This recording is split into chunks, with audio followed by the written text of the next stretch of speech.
Lives. Good evening. And with us on the panel, we have the Kingpin, as usual. How are you tonight? Good, good. Welcome, welcome. Uh, Everybody that's going to be popping in or from the whatever from Watermaker. Hopefully, everybody's having a good time. See Mystic popped in. Yeah, she was out there for a little bit earlier. So I sent Jason a link, but I highly doubt he's going to pop in. They're probably out having dinner or something. They're always something like Y- that out there. Yeah, Snobby was in Rick's chat and said that they were all together, and then Jason sent me a text earlier and said that they were all together. Yeah, I haven't checked my phone, so I don't know if he sent me anything or not.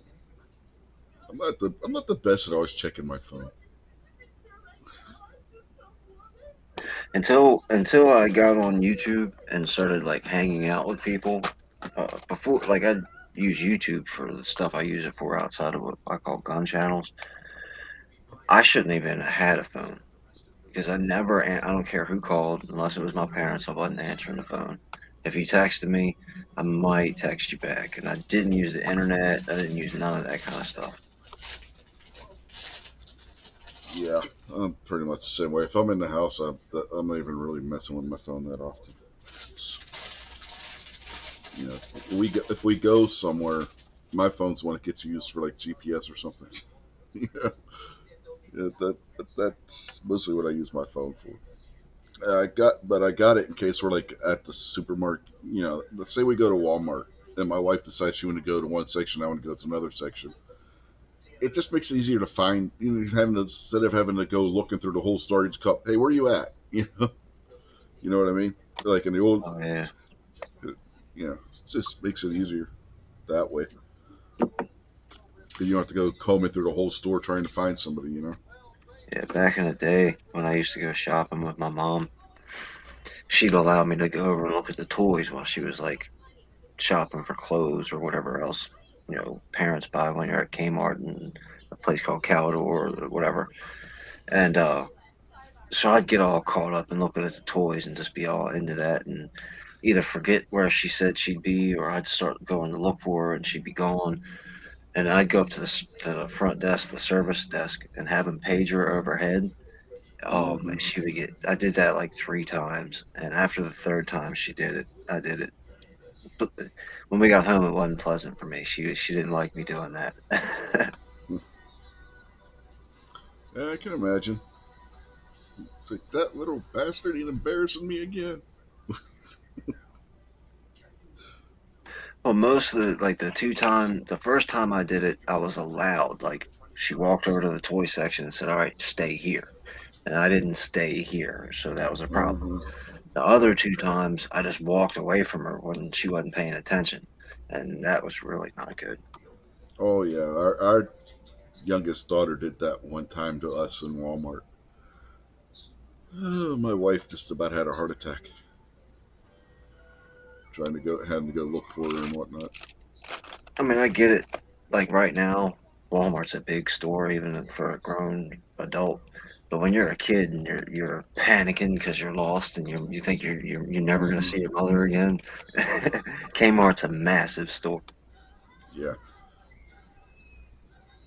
yeah. But Amy's freaking out. Our daughter's freaking out because she doesn't know where we're at, and she doesn't. We don't know where she's at.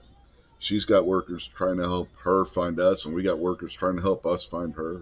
It's, it was it was an interesting experience. Looking back on it now, it's one of those things you can look back and laugh at. But at the time, it's like your heart's like racing. You know what I mean? Oh yeah, I got the 2 times that I walked away from her. I wasn't paying attention. As soon as we walked in the store, my first thought was go toys, toys, toys, toys. So I wasn't paying attention to anything except for to get to the toys. I couldn't tell you where she went, and I just took off. And once I realized, okay, now I can't find my mom in this entire store, and I felt like I walked over the whole store 10 times, and it was just sheer panic set in. And I was like, all right, I know I can go to the service desk, and I finally found the service desk and had him call her over the thing again. That she was pissed. Yeah, at least you were smart enough to go to the service desk. Not weren't one of those kids that stands in the middle of the aisle just crying their head off. No, I wasn't gonna do that because that wasn't my style. Plus, I knew the beating I would get for doing such a thing would be unbelievable. But that wasn't my style anyway. And I don't know how I knew that you could go to the service desk unless I like heard some other kid do it before me or something. I can't remember how I figured it out.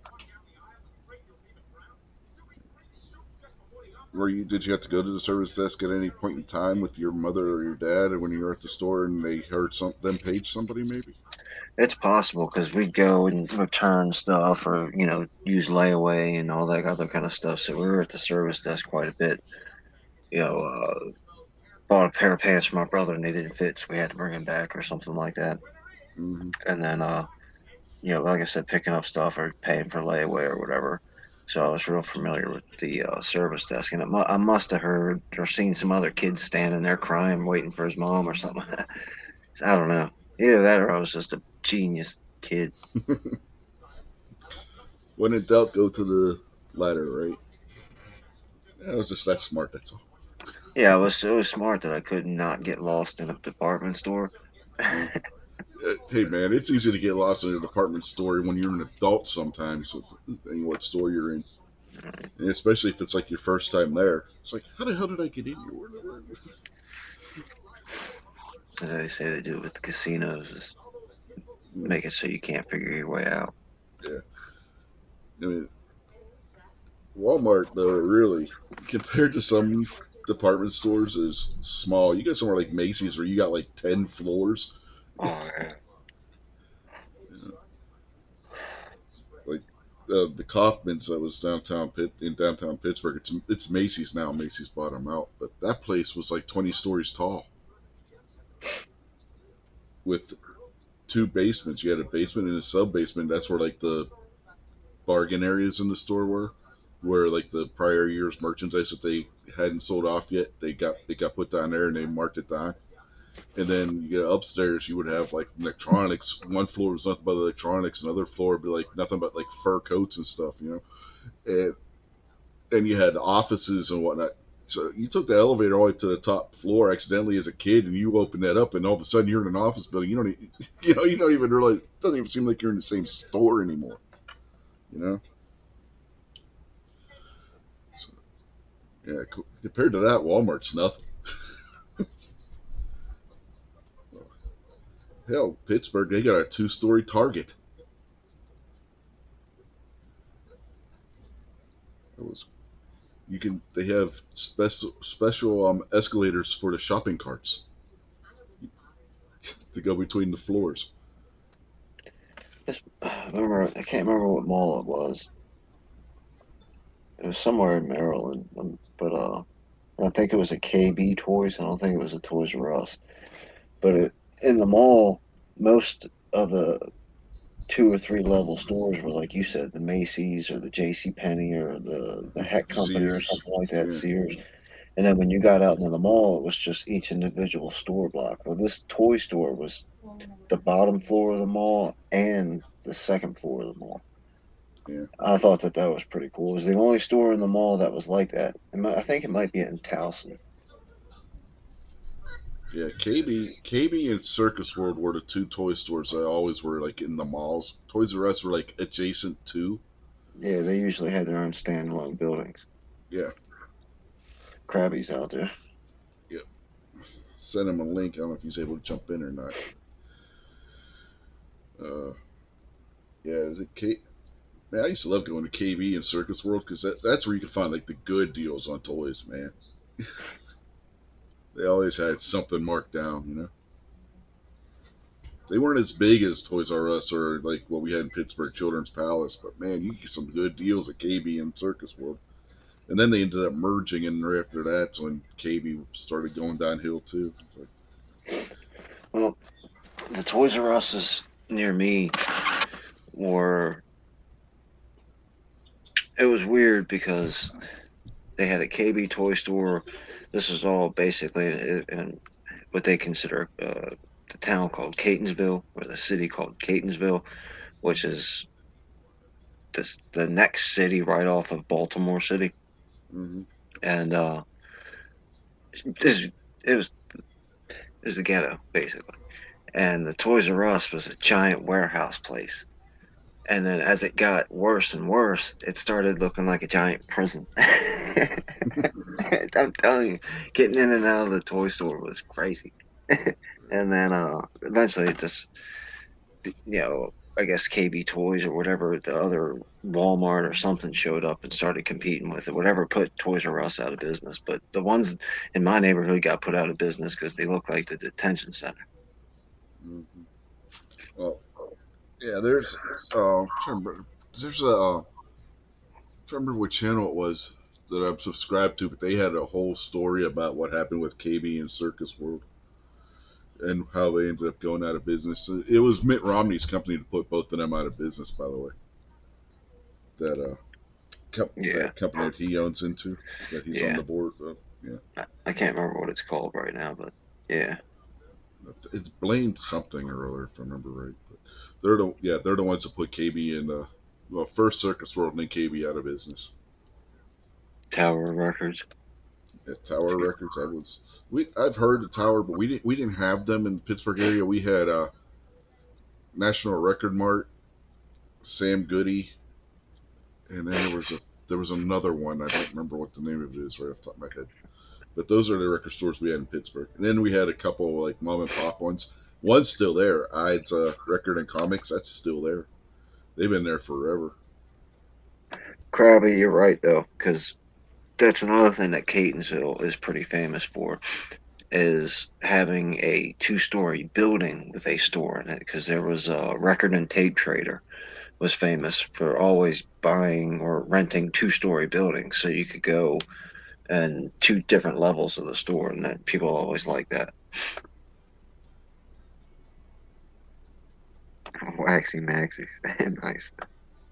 And we had the Kmart we had, and it was just outside of Pittsburgh in what's called Westview. You go to the north side of Pittsburgh and you keep going and you end up in Westview.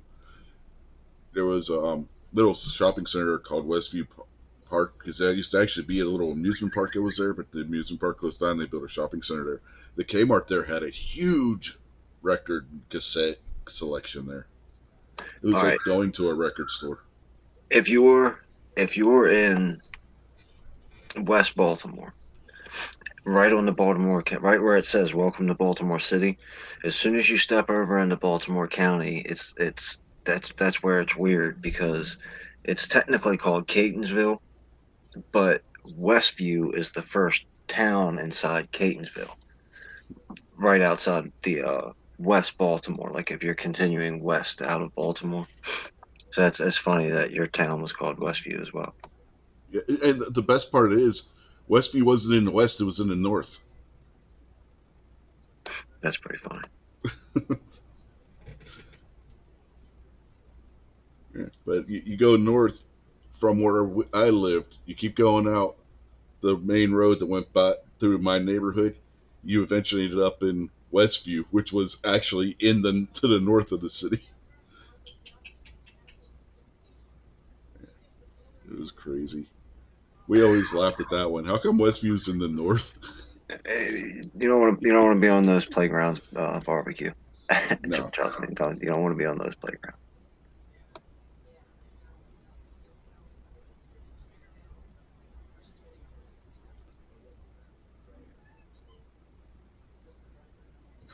We've just been talking about comics. I mean, store getting lost in the mall and stuff for almost 15 minutes.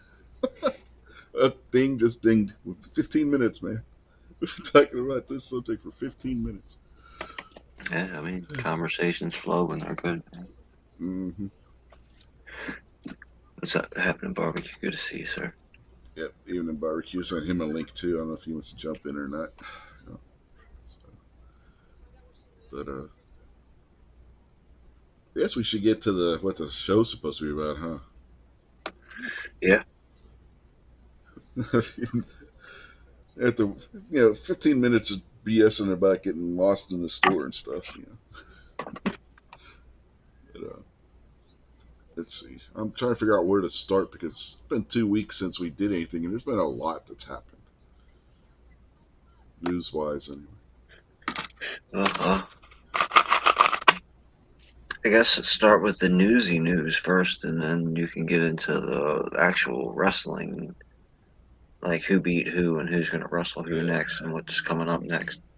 yeah. Okay, so if we start with newsy news, the new, there's still the whole thing that happened at the media thing after uh, the AEW pay per view after Double or Nothing still uh, sorting itself out.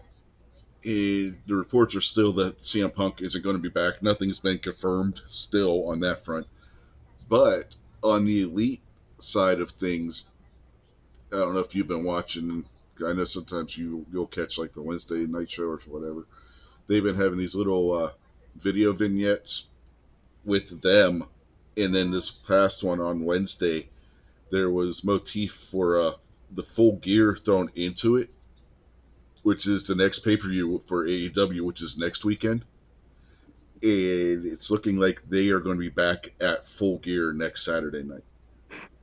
They had a wrestling this week in Baltimore, or last week in Baltimore, one of the two.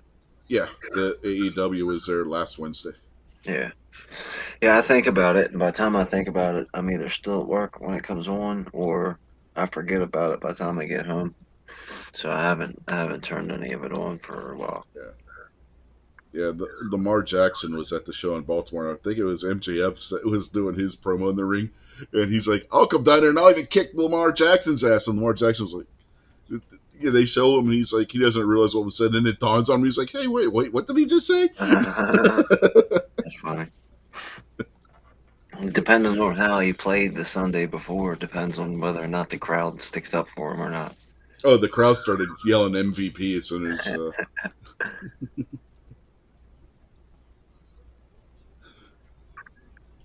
That's fun. I'm glad he got. That's cool that he got involved. Yeah, it like totally caught him off guard too. It's like he was not expecting it. Like nobody told him that any of that was going to happen. MJF just like going off the top of his head, just spit that out there. And he's like, he was looking at his phone because he had just got there by the time MJF got into the ring. Him and his entourage walked in and sat down, and they had to show that he arrived and everything. You know how it is when a celebrity shows up at one of these wrestling events. And yeah, MJF just goes up. Yeah, don't come down here. I'll kick Lamar Jackson's ass too. That's Yeah, fine. yeah. Like I said, Lamar Jackson sitting. They show him on camera. He's sitting there. He's on looking at something on his phone, and it's like, wait, what? Uh, I tell, look, Lamar, I know you're out there listening. Don't get into that ring while you got the football season going on. Do your wrestling after. You can do all that. You can do all that. That uh, drop kicking and all that stuff later. People need you in Baltimore to play the footballs. You know how pissed off my roommate would be if Lamar Jackson like broke his finger or something messing around in the wrestling ring. Yeah, that's like when Pac-Man Jones. When you remember when he got suspended, that God, this was a Yeah, while back. He got suspended and he went and was wrestling in TNA, and everybody was like, "Oh my God, he's gonna get hurt and he's never gonna be able to play football again." yeah. There's a UFC fighter named Donald Cerrone that used to piss off Dana White big time because Donald Cerrone is a top level fighter. He brings in a lot of like he's a big name. A lot of people like him. But when he wasn't wrestling, he was skydiving or riding Bronco bulls or Mm, scuba diving without equipment. Doing all that crazy, dangerous kind of stuff. And Dana White was like, "Oh my God, I need you to fight. You got a fight scheduled in like a week." yeah, yeah. There's a wrestler who wrestles over in Impact, what used to be TNA, Eric Young, and he goes out there and he does all kinds of that crazy fishing stuff, and that he was fishing for sharks on a boogie board in one episode of his show. I think it was on one of the Discovery channels, network of channels. I forget which one it was, but yeah, he's still all kinds of crazy shit like that too. I mean, more power to you guys, but I don't know. I don't think I'd be trying to catch a shark while riding a boogie board. That just doesn't No, sound. no, I think I'm I think that's. Let me check. Nope, definitely not on my to-do list. No, not Yeah, on my to-do yeah. list. That's not on my bucket list, and by any stretch of the imagination. No, if I'm gonna do something like that, it's gonna be on a full size boat. Nope, nope. Just good. Perusing over the list again, and sharks are not on this list at all. No Shark Week on television. I'm not interested in anymore. I'm sharked out. Oh man, you got at least once in your life you got to go to SeaWorld in Florida and go through their shark exhibit. I'm good. You walk. You remember the habit trails that they had for like hamsters? How it was all like those tubes that are like Hmm. that were tunnels between one section and another. That's the Hmm. way their shark exhibit is at SeaWorld in Florida.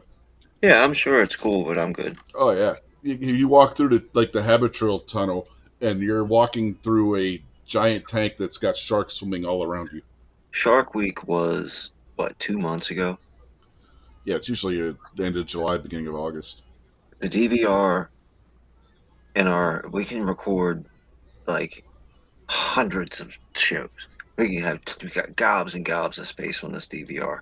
It's at 95% right now. Shark Week stuff. I haven't I'm watched good. I'm good without the sharks. I haven't watched Shark Week in quite a few years. Oh, my roommate does. I think the last time I did was when they got in trouble for that fiasco they did where they made it look like Megalodon was still around, Yeah, and they didn't put the disclaimer on it that it wasn't that what they were showing wasn't real, like yeah. they did with everything else. Like when they did the dragon thing and then they did the mermaid thing, they put the disclaimers that this is just for entertainment, none of this is real. They didn't do that with the Megalodon one. You had a lot of people thinking that there were actually Megalodons out there still. No, my roommate didn't think it, but he was pretty damn pissed when he watched that whole 7 hour long TV show and was like, "This is fake." Well, they did it to where they were like they had guys that were like I don't know if you actually saw the one with Megalodon, the Well, that's the Megalodon thing. problem. That's the problem that he had is he watched other real documentaries about real prehistoric sea life, Hmm. and he was expecting to see an actual quality documentary about some real prehistoric sea life that they might have found some new information about. But it was all just like a basic. It was like with that stupid idiot that walks across the high wire on the buildings, and they talk about it for 6 months, and Yeah, that's dumb. yeah. If you watch the Megalodon one, you can see how people thought it was real because they did a really good job with like the way the recreation, the animation and stuff they did with it, where it actually looked like a giant shark's shadow when if you were looking down into the water. You know, you ever seen like a really big fish swim by? How they get that if you're like on a boat and you see like that shadow of the fish, it looked authentic when they had that like swim by, where it looked like that was swimming by, and then you had the one they did that with. They had inserted it into like a image from a Coast Guard helicopter where they were rescuing somebody from a boating accident. It said that that was caused, but it looked like it could have been real. It honestly looked like it could have been real. Hey, barbecue. Happening. Kingpin. Rich. Anyway, how did we even get started on this? We were talking about Eric Young and fishing for sharks. That's how. That's not in any way reference to him being gay and calling him a woman in Shark Week or anything, is it? That'd be kind of messed up. Who? Eric Young? No, Yeah. no. Eric Young is crazy. He I don't, he used to have a show. I don't know if it's still on or not on one of the Discovery networks where he would go out and do all these like crazy fishing things. And one of the ones he did, he was fishing for sharks off of a boogie board. Nice. But I'm not getting him confused with somebody. He is gay, isn't he? No, that was Darren Young. Oh, Darren Rung. Yeah, that's right. Damn it. No, I have Eric no I Young's just a problem remember. with crazy gay Canadian. sharks. Yeah, Honestly, Eric. what I remember most is Bob Backlund ended up managing him. Yeah, Eric Young is a crazy Canadian white dude who used to have this really scruffy beard, but he doesn't have the beard anymore. He used to be in WWE. He was part of Sanity, the leader of Sanity, the faction in Okay. NXT.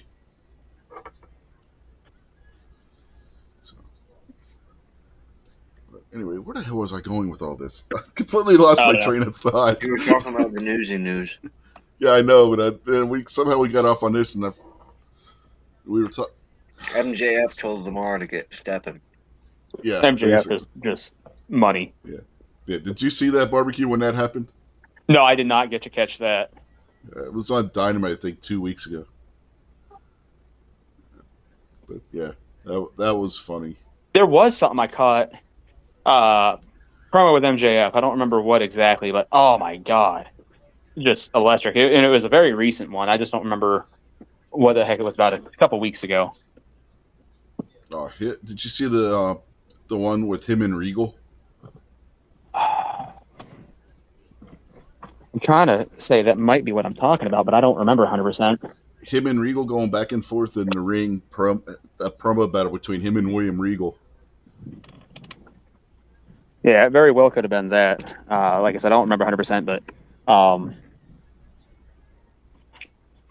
yeah, just MJF on the mic is pure money. Then, I mean, even if he didn't get in the ring, but then you get him in the ring and the guy can go. It's That's what I've said. Kingpin can back me up on this. If MJF doesn't get hurt and his career goes the distance, he's this generation's Ric Flair. without doubt. The thing is, he doesn't do any of the stupid shit that should shorten his career. He's smart. He gets psychology. He knows the business. He can sell. He does terrific heel work. I mean, the guy, as long as, like you said, as long as some freak injury like Edge's injury doesn't happen to him, the guy's got it. Yeah. But then again, I mean, he could get lucky like Edge and just one day go get it checked out. Who the heck?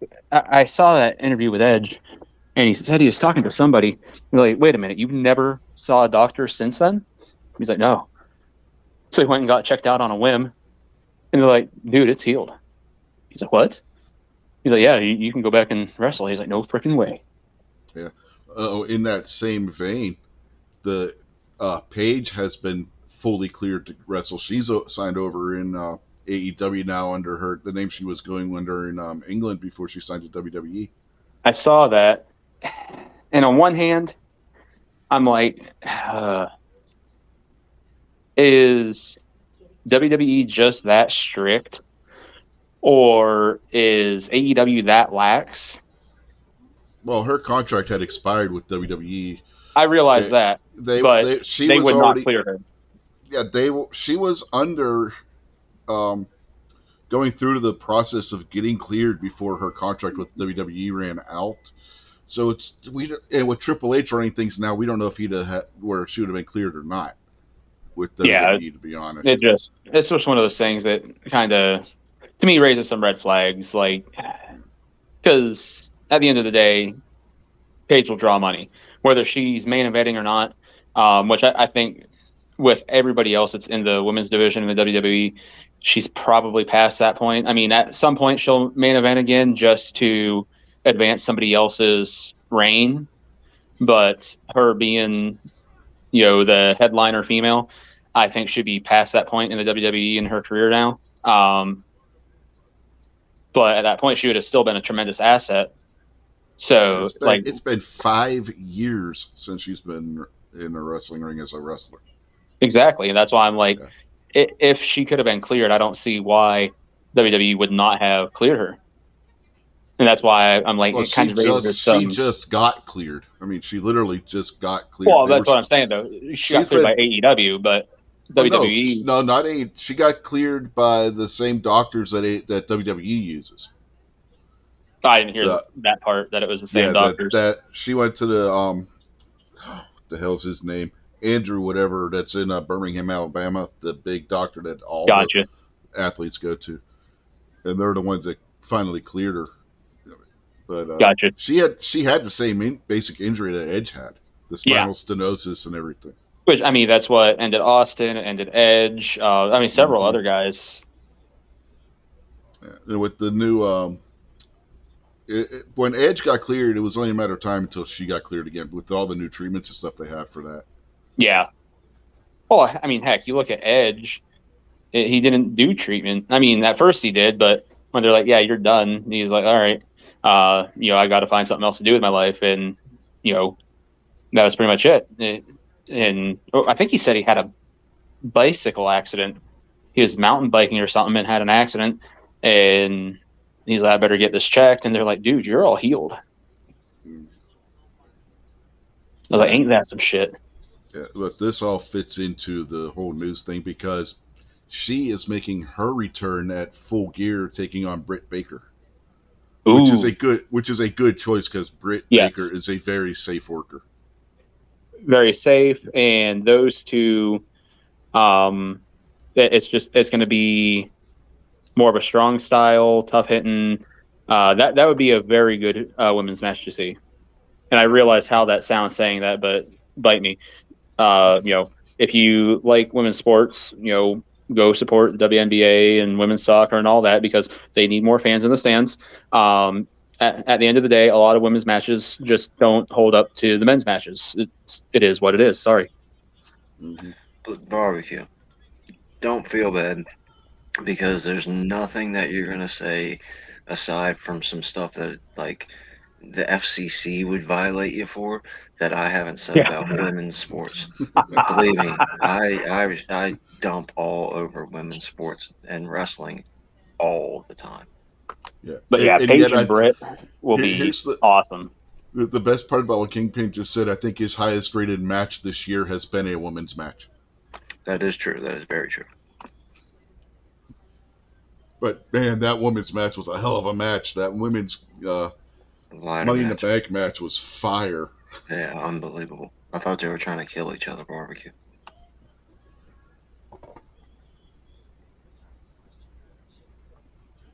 Yeah, I mean, I'm trying to I remember think if I was in that chat or not for Money in the Bank. I don't remember.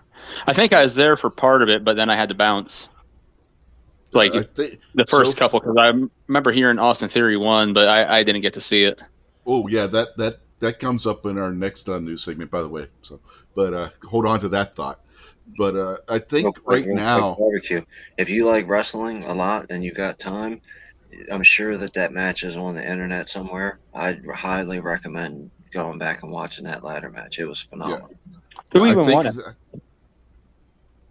Actually, Oh, no, don't tell me because if it's that good, yeah. so I can go watch it, Oh, yeah. I'll be surprised. That's a two-part thing. Who won it and what happened later in the night. So yeah, Oh, that's yeah. all right. So you got to watch that, and then you got to watch the SmackDown Women's Championship match as well. Sounds like a plan. But yeah, I think that was the highest rated show match that got the highest rating so far this year out of all the match pay per views and stuff that we've watched, if I remember correctly. We just about gave that match a perfect score. Yeah, most of my women's matches get around twos and threes. Sometimes, as the longer I've been watching them, they bump up to like a five from time to time. Both of these matches, I think, got tens.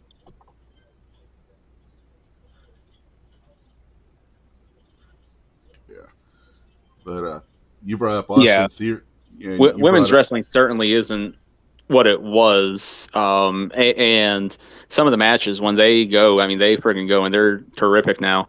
But just as a whole, there's a lot of them where I'm like, just not doing it for me yet. But yeah, some of them you're just like, that was a great match.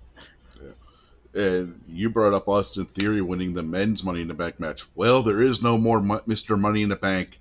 They had him be the first person not to cash in for one of the world titles, and he cashed in on Seth Rollins after Seth Rollins on Raw last week got beat up by Bobby Lashley, and he lost. So he goes down in history as one of the few people not He's to the successfully cash in the briefcase. Well, not only does he go in as one of the people to not successfully cash in the briefcase, but he did it on a championship that wasn't even the world championship. Like, holy cow. Yep. So that brings up the question, is Triple H burying Austin Theory? Or I guess it's just Theory now, dumb name. I understand that he says he likes it, but that's a dumb friggin' name. Like, Austin Theory I can live with. But yeah, I've heard arguments both ways. Yes, Triple H is burying him just to get back at Vince for the talents that Vince just trashed when they called him up to the main roster too early. But then I'm like, that seems a little petty. At the end of the I don't day, think Triple I. H is about making money. Yeah, and if you look at the wrestlers that Triple H likes, Theory doesn't fit the mold. He isn't a Triple H guy. He Yeah, never. he's the Vince guy. He's the Yeah. John Cena 2.0, and I think that's one of the issues for Theory Mm-hmm. is Triple H has flat out said we don't want to have another Cena. And He doesn't want that one marquee guy to have the company built around because when he goes away, they sit there and flounder for years. And now, granted, they've got Roman Reigns doing the bloodline stuff, and that has cemented him. But before that, who the heck was it? Cena went to Hollywood, and yeah, you had Brock come in and fill shoes, but Brock wasn't a full timer. I mean, hell, Roman's not even working a full time schedule now, technically. Mm-hmm. Yeah, but I've said it before. Theory's not ready for the main roster. If you look at Theory, Theory is trying to be who LA Knight is, and LA Knight is better at it.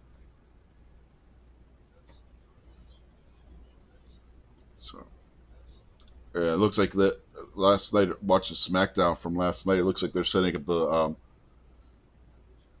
feud with LA Knight and Bray Wyatt as Wyatt's first major feud back in the Federation. So that could be interesting. The two of them going back and forth on the microphone because LA Knight is really good on the mic. If you watch his work when he was in Impact and prior to Impact, when he was in WWE when he was back in NXT back a few years ago, hell, that's closer to 10 years now. Good lord. But trying to remember what the hell his name was before that. I can't remember. All right, I got a quick theory that we can toss around a little bit. So private chat. With my arm, I don't know if I could throw around Austin Theory Kingpin. Shoot, I'm pushing buttons. I think Barbecue just stepped away, so I'll ask you first.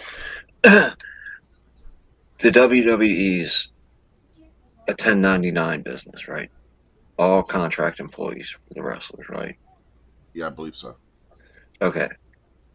So theoretically, each wrestler gets we'll just make up wrestler A, Austin Theory, gets a 6-match contract. So he has to wrestle each match to get paid. Just like any other employee, you got to come to work and make that money for the day. Her eyes. I thought they. But it's also contracted. So if you don't show up, it's not like, oh, okay, well, you're your own professional business. You can do what you want to do. No, you owe me. We signed a contract. So I'm saying all this to say, if you're in charge and you've got Austin Theory that you don't like and you want to get rid of, but you've already got him on a 3-fight contract and he's got 2 fights left on. Do you just pay him out because you've got to pay him anyway because he's still under contract? He didn't breach. So if you get rid of him, you got to pay him. Or do you just let him wrestle his matches out and don't re-sign? Okay. First issue with your hypothetical, unless it's somebody like Goldberg or Brock Lesnar, it's not a per match, it's a per year. They sign a number of years with the company. They go that far as in years, not like. Yeah. Okay. Yeah, it's only somebody that's going to be there for a short time, like Goldberg or Lesnar, that goes on a per match Well, that situation. puts a giant hole in my thing right there. Yeah, but it's not unheard of, especially if somebody's been a troublemaker, for you to pay them for them to sit home. It's happened in the past where you just pay them and let their contract run out, and they'll just sit at home collecting money and then be out of a job once their contract's expired. that's pretty much right now what's going on. Possibly what's going on with CM Punk. But that's kind of what I'm getting at. What do you do? You're the boss now. Rich White is the boss. It was Rich White Well, going to make that guy come and finish out his contract, or do you hate him so much that you're just going to pay him and go? And you can just make up whichever wrestler you want to tell. You can make yeah, up a that's wrestler that doesn't exist. what you got to ask yourself: is it worth going through litigation over? Well, what litigation would it be? Breach of If contract. whether with the breach of contract, if I'm in charge and you're my wrestler, and I've got you for a year, and then 5 months into the year, I'm like, look, Rich, here's the rest of your money. Just don't come back. What contract did I breach? I paid you in full. Now, I guess you could argue that you're not getting that television time. You're not getting the advertising. Like, Television time, merch sales. If yeah, you're in a company where you get a percentage of the merch sales, there's a lot. There's a lot of you got to look at. Is it worth trying to cut this person and have to pay them a severance package up front, or is it better just to let them like what the Eagles did with Terrell Owens, where they didn't play him and he just sat home collecting a paycheck? Is that situation better for you? Because which is going to cost you more money in the long run, taking this person to court or being sued by them, or just letting them stay home and collect their paycheck? Which you know what I mean? So depending on how it all depends on how the contracts are structured. That's what I was getting ready to say. Because I think one of the things Kingpin's doing is looking at this like it's a football contract or some other professional sport. And wrestling contracts aren't set up that way a lot of times. There's no player unions or anything like that to, be at the bargaining table on behalf of the wrestlers. It's they're called independent contractors, which is crap, because they're independent contractors. Then they should be able to go and work other places. Rob D, independent contractor, but he's not committed to just one job. If he wants to work on somebody's roof from 10 to 2, and then from 3 to 5 he wants to go and mess with somebody's plumbing, he's free to do it. So the idea that we're going to call you an independent contractor and you're responsible for your travel and your lodging and meals and the whole 9 yards, but you can't go work anywhere else and you can't get any third party income unless we approve it, like a lot of the wrestlers were doing with, what the heck was that, Cameo and stuff like that. And then WWE's like, oh, you get a percentage of that, even if you're using your real name. A lot of crap there. Likewise, WWE yearly has a clean out where they just release people. And like Rich said, it's going to depend heavily on how the contract is structured. It also probably going to depend on guys like Triple H, Stephanie McMahon, what's his face Khan, about how they feel about an individual. Like, hey, this person just doesn't fit with us. And at that point, it might behoove them, if the contract was set up where, all right, we're going to have to do a payout, give a severance package, whatever the deal is, to just do it and cut ties with that person. But if they're like, we just don't have work for this guy and he's not fitting in right now, but, maybe down the line we can use them. Which then the problem is they don't pay people to sit at home anymore. They still make them come to work. They're not going to use you, but they're going to make you sit there at tapings and TV and the whole 9 yards.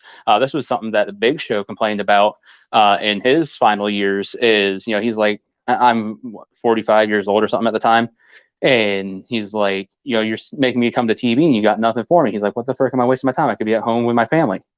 He's like, I understand you want me in the locker room being a presence for the boys. He's like, but have something for me to do. So yeah, I think at least for the WWE, the days of having somebody just sit at home and collect a paycheck, unless it was a deal where they're like, we don't want to cut him because he could go to a competitor. Like Rich brought up CM Punk. There's a reason he hasn't been cut yet. I mean, I think there's a lot to it, but one of the reasons he hasn't been cut loose by AEW yet is he's white hot. Wherever he goes, puts that place on the map. Not that WWE isn't already, But oh man, that would just trounce AEW at that point. So somebody in like CM Punk shoes, they might say, "Well, we think you're a cancer to the locker room, so stay home, but we're not letting you loose either because we don't want to compete with that." But I don't think Fury is at that level. Um, I think he's probably at the level where they see something, they just don't know how to use them. And I think one of the problems is they put the money in the bank on him. And with everything that's going on with the bloodline right now, you throw in Sami Zayn. Um, you know, that was from everything I'm hearing, that was supposed to be a couple week thing. And, Sami Zayn's just been money with them. Oh, that's been white hot. Oh, I mean, man. Sammy couldn't be at SmackDown yesterday because he had something personal come up. And when the Bloodline came out, all you heard was "We want Sammy" chants. Yeah, I mean, He's got that honorary Oos thing over so much, it's unreal. That friggin' Usi promo, oh my god. Oh my god. He's just not feeling real Usi this week. He had everybody breaking up in the ring. You see Jay just put his hands up like he was cracking. Roman's reaction. Oh yeah. He's not feeling super Usi this week. He's like, yeah. He's like, you're not feeling really Usi. Roman just ran with it, and it was fire. Oh, yeah. Well, Roman knew. He's like, oh, we just got Jay. He's like, and wrestlers love to do that. They love to get guys break, especially in a recorded or live segment like that. I mean, like Stone Cold to talk about trying to make the Undertaker break all the time. He's like, nobody can break the Undertaker. Then he said they were overseas one time in like friggin' Egypt or some shit, and the Undertaker, did his hair flip back thing. It was like a battle royal or some shit, and the Undertaker or Austin just laughed in his face, and he said the Undertaker cracked for like a second. He's like, "I got you, motherfucker! I got you." Remember back when Undertaker and the Druids crucified Austin on the Undertaker symbol? Yes. One of those Druids was Christian. Yes. And he told a story about how he almost broke Austin when they were in the middle of the crucifixion segment on Raw. He told a joke, and he's like, Austin told me, "You son of a bitch, after the fact, you're lucky I don't kill you right now." But yeah, so going back to Kingpin's question at hand, for Theory, like I said, I think they know that there's something there, but they don't know how to use them right now because what the hell are you supposed to do with them? You got to have them cash in before the next Money in the Bank. Clearly, they're not taking the titles off of Roman anytime soon. They want to break them up at some point and go back to 2 titles, but I don't even think they should even venture doing that before WrestleMania if they really want it to be. Yeah, they're not going to be able to do that until WrestleMania. Roman and The Rock. The theory is what's going to happen. Cody's going to be back for the Rumble. Cody wins. This is just theory. People theorizing what's going to happen. Cody wins the Rumble and challenges, say, Roman for the WWE World Heavyweight title because when Cody came back, he said one of the reasons why he did it because he wanted to get the title his dad never held. Which title? That's the WWE World Heavyweight title, WWF World title when Dusty was wrestling. Which is a good trade-off for SmackDown still because they get a guy that will be white hot. Fox will be happy about it. Roman would still have the Universal title, which is the SmackDown show, and then Cody would have the. No, that's been that way. That's why the belt's blue on SmackDown on the. Yeah, Universal was always Raw. No, it's been SmackDown since before Roman got it. I didn't realize they switched them. Yeah, they switched them a few years ago because in the draft, the champions. Oh, I didn't realize that. Okay. So I mean, either way, each brand will be happy. Whether it's Fox or USA, each one's going to be fine with that because either way, they're getting somebody that's going to be white hot. Yeah, but basically, what they're saying with the speculation is that Cody's going to win the Rumble, challenge for the WWE World Title, and win that from Roman at WrestleMania. And then the next night or the night before, Roman will have taken on The Rock so that they get the Rock and Roman match out of the way, which which is supposed to have been talked about as well. So. Yep. I honestly, I still don't. I understand why if they're really going to have The Rock, I completely understand why they don't have The Rock in a triple threat match with Roman and like Cody Rhodes. But let's say The Rock turns it down. Make it a triple threat match and make it where the belts are lost individually. So first pinfall gets this belt, second pinfall gets this belt. Have somebody that's in That's like Sammy, that's something else that's been speculated might happen. like So like with how hot Sami Zayn is, you have him do a friggin' turn before WrestleMania. This is assuming that The Rock says no to the match because that's still not confirmed. well, the speculation Sami with Zayn Sammy, does heel turn on Roman. Friggin', you get Cody Rhodes in the mix because he's the Rumble winner. All three headline WrestleMania. You can have Sami Zayn eat the first pin and Cody eat the second. well, there's a different speculation on what it looks like they might be doing with Sammy. Because if you look at where all the tension with Sammy has been, it's been with Jey Uso. Yes. So the speculation is what, and Kevin Owens hasn't been around since he turned babyface. Well, that's the thing. Who's Sammy's best friend? Well, that's the whole thing because they were only planning on carrying out the Sami Zayn thing for a couple of weeks, Right. And Owens was supposed to get in the mix here, and they're like, no, this is white hot. We're letting this roll. They haven't pulled the trigger on that yet.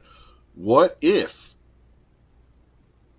the turn comes where Sammy gets turned on by the Usos, and who comes out to save Sammy? Yep. So then you have Sammy and the Usos at WrestleMania. Sammy, Kevin Owens, and versus the Usos for the unified tag team titles. Yep. And that comes into play even more because you just had the Usos beat the New Day last night, which makes the Usos the longest reigning tag team titles in WWE history. Yep. I was going to say, because then if you have Kevin and Sammy take the Universal Tag titles, then you can have Sammy, say you save Cody and Roman for the second night. Somehow, whatever politicking they want to show backstage, Sammy gets in there and is like, I'm coming for your title too, Roman. And then you got the triple threat. And well, it's coming up in 2 weeks in WWE. Survivor Series. And what's Survivor Series this year? I have no friggin' idea. War Games. Oh yeah, I did hear that. I heard Triple H wasn't digging that for some reason. No, Triple H brought War Games back in NXT. The War Games match being back, that's all Triple H is doing.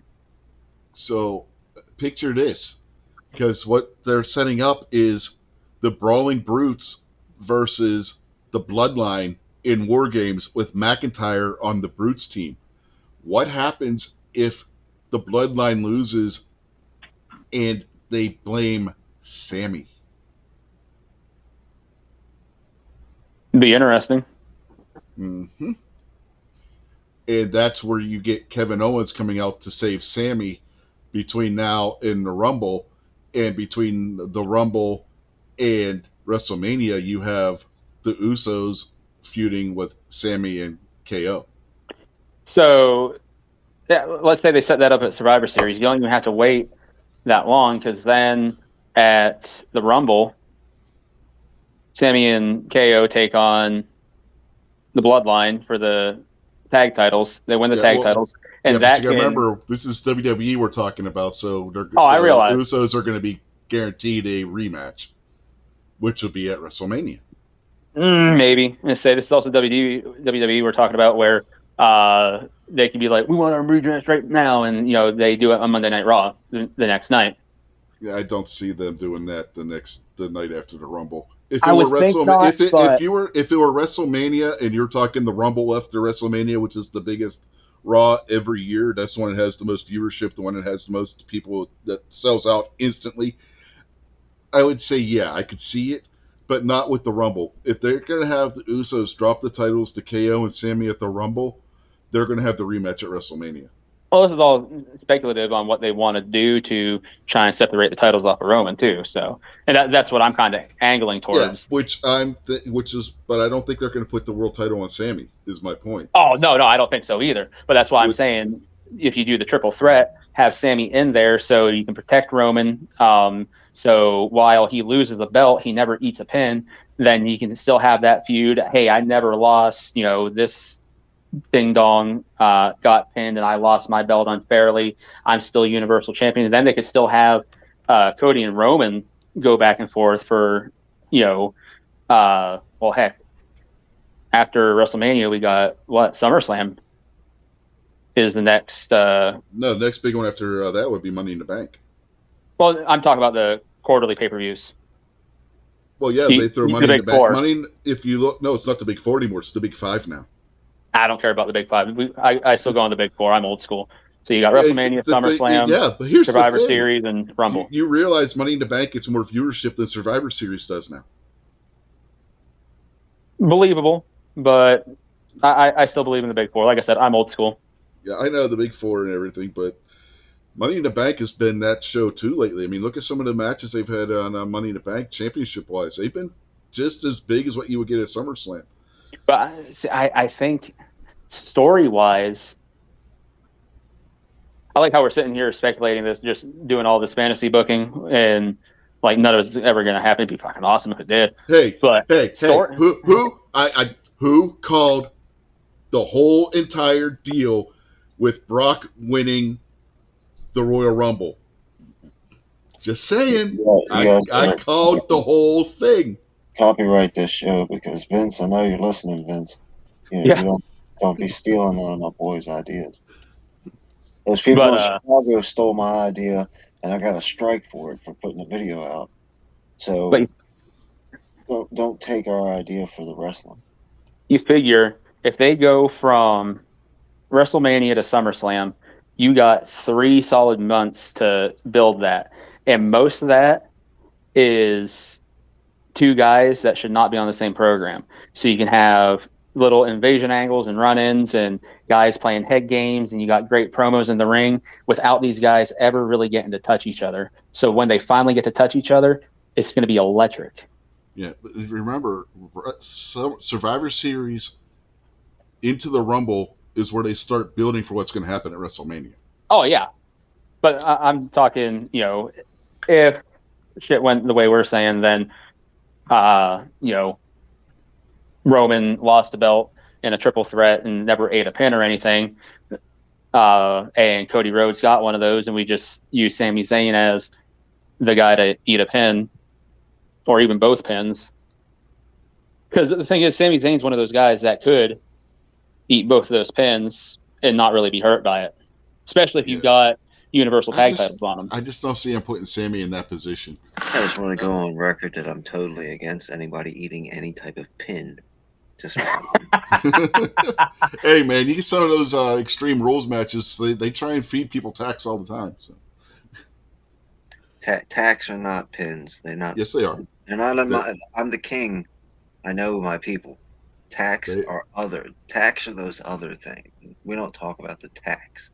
All right, I got to go do more push-ups. I want to hear what Kingpin's thoughts on this because we've been kind of dominating this one. What are we talking about? Oh, am I supposed to comment on that rant that you guys just went on? It's known as fantasy booking. Oh no, all that stuff sounds pretty awesome. That's why I say copyright it, because they're going to steal your idea and not give you guys any credit for it.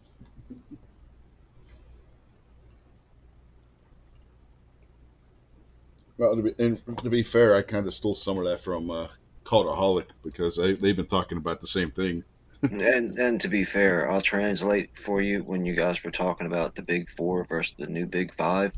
Barbecue, that's Rich's way. You're standing at the gun store looking at a case full of beautiful 1911s, and he's standing behind you going, buy a Glock, buy a Glock. You know damn well I would never tell somebody to do that. Well, let Barbecue. That's exactly how it sounded, Rich. Exactly how it sounded. You have his Big Four.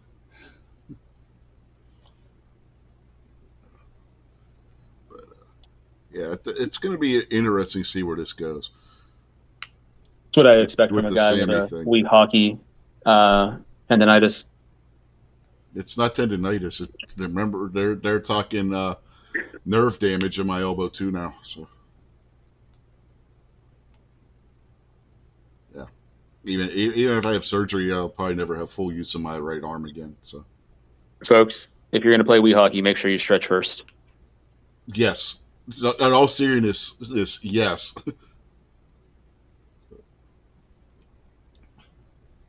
I liked Wii. I thought that was fun.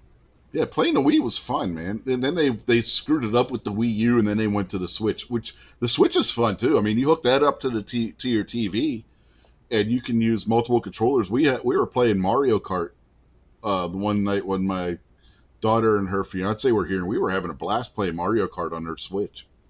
Yeah, I like the regular. Like I got some of the old school games for not just the Wii part, like Punch Out for the Wii and Excite Bite and different stuff like that. So it was cool to play the old games.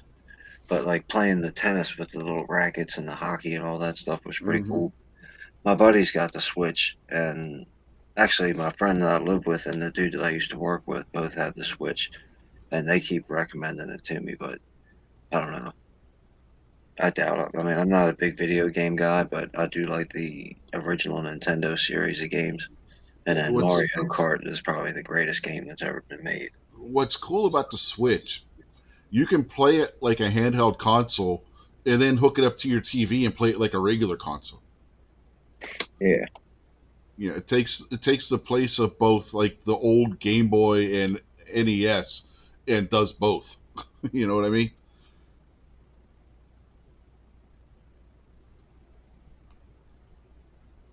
But anyway, speaking of video games, AEW's video game is supposed to come out before Christmas, so that should be interesting. Did you play? Did you ever get into video games barbecue? Uh, I used to, but last time I tried to play video game. Sorry, fat guy doing sit-ups.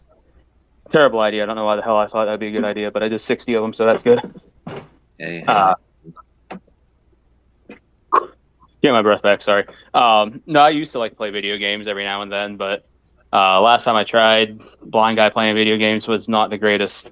But since I got my new TV, I'd like to give it a go again. I just don't know how it's going to turn out. But wrestling video games are better than most for me because you just sit there, hit buttons, punch a guy in the face, and every once in a while do a suplex or something. So, well, that's kind of the angle that I was going at because Nintendo had Pro Wrestling, and oh yeah, that was a super awesome game, but it was real basic and generic, but it was really awesome. And then the other wrestling games came out that became what wrestling games are now. And I was curious because I don't play video games like that. How guys that played video games thought the wrestling games stood up, and I kind of feel the same Depends way. It's on kind of which like one. you just punch, punch, punch, and occasionally when you're punching the punch button, he'll body slam the guy. Yeah, it depends on which wrestling game. I mean, yeah. individually, because some of them are really, really good, and some of them, like WWE 2K20, aren't very good at all. So it depends on the individual game. I mean, 2K20 was so bad they didn't even make one in 2021. Well, they tried because they went back and Well, they that was tried to figure partly out. COVID. Well, no, it wasn't COVID. That's how bad 2K20 was, that they didn't put out a 2K21 because they wanted to make sure they had all the bugs ironed out before they released another one, because 2K20 was just that bad. If you I look, heard it was COVID because they were having no, trouble getting people to go do the body scans. no, that's because they were just going to use the body scans from 2020 2K20 again, but it took them 2 years to work out what was wrong with the game to figure it out. And 2K22 is supposed to be really good. Okay, Gotcha. here's my question for you guys as a consumer. And Rich, you probably know some of the history behind it, so you could help me. Is there ever been actual like quality control? You know how when you watch the crash test dummies, you see the car crash into the brick wall or the big sandbag get dropped on the seat 10,000 times to test its durability. Why does it seem like everything new that comes out, whether it's a gun, whether it's a toy, whether it's a car, it always sucks coming off the line?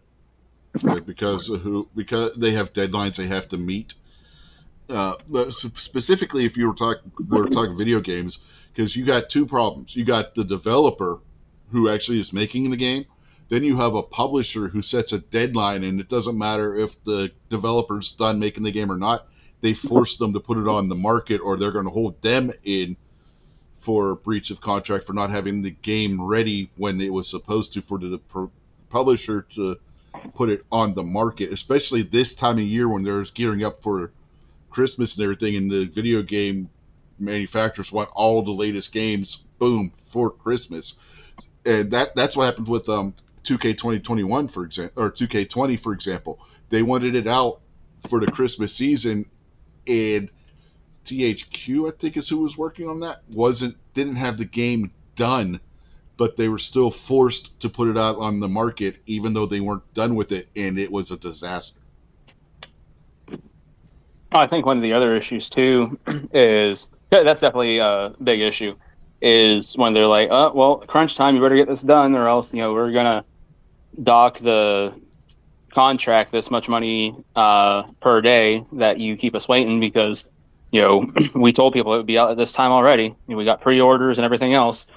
But I think one of the other things is just like so many other things in this world today, we're so in the know and connected, and whether it's social media or the 24-hour news cycle, the whole nine yards, you just hear about everything that's bad. Yeah, it's like with the AEW game, which is what started this whole going down the trail we're on now. AEW's been around for going on 4 years now, and they're just now coming out with the video game. Why? Because they took their time with it. So everybody's expecting it to be really good when it comes out, which remains to be seen because nobody's ever actually seen any of the game footage yet. But you got a guy like Kenny Omega that's been helping them work on it, and Kenny Omega is a huge gamer. He's got his own Twitch channel, if I remember right, where he does games, where he goes out and plays video games and stuff. And then they brought in Adam Cole, and Adam Cole was helping with it too. And Adam Cole was another one. He's got a Twitch channel where all he does is play video games. So those two guys are real big into playing video games, and they've both been working with the company making it. So everybody's expecting this to be a really good game when it comes out.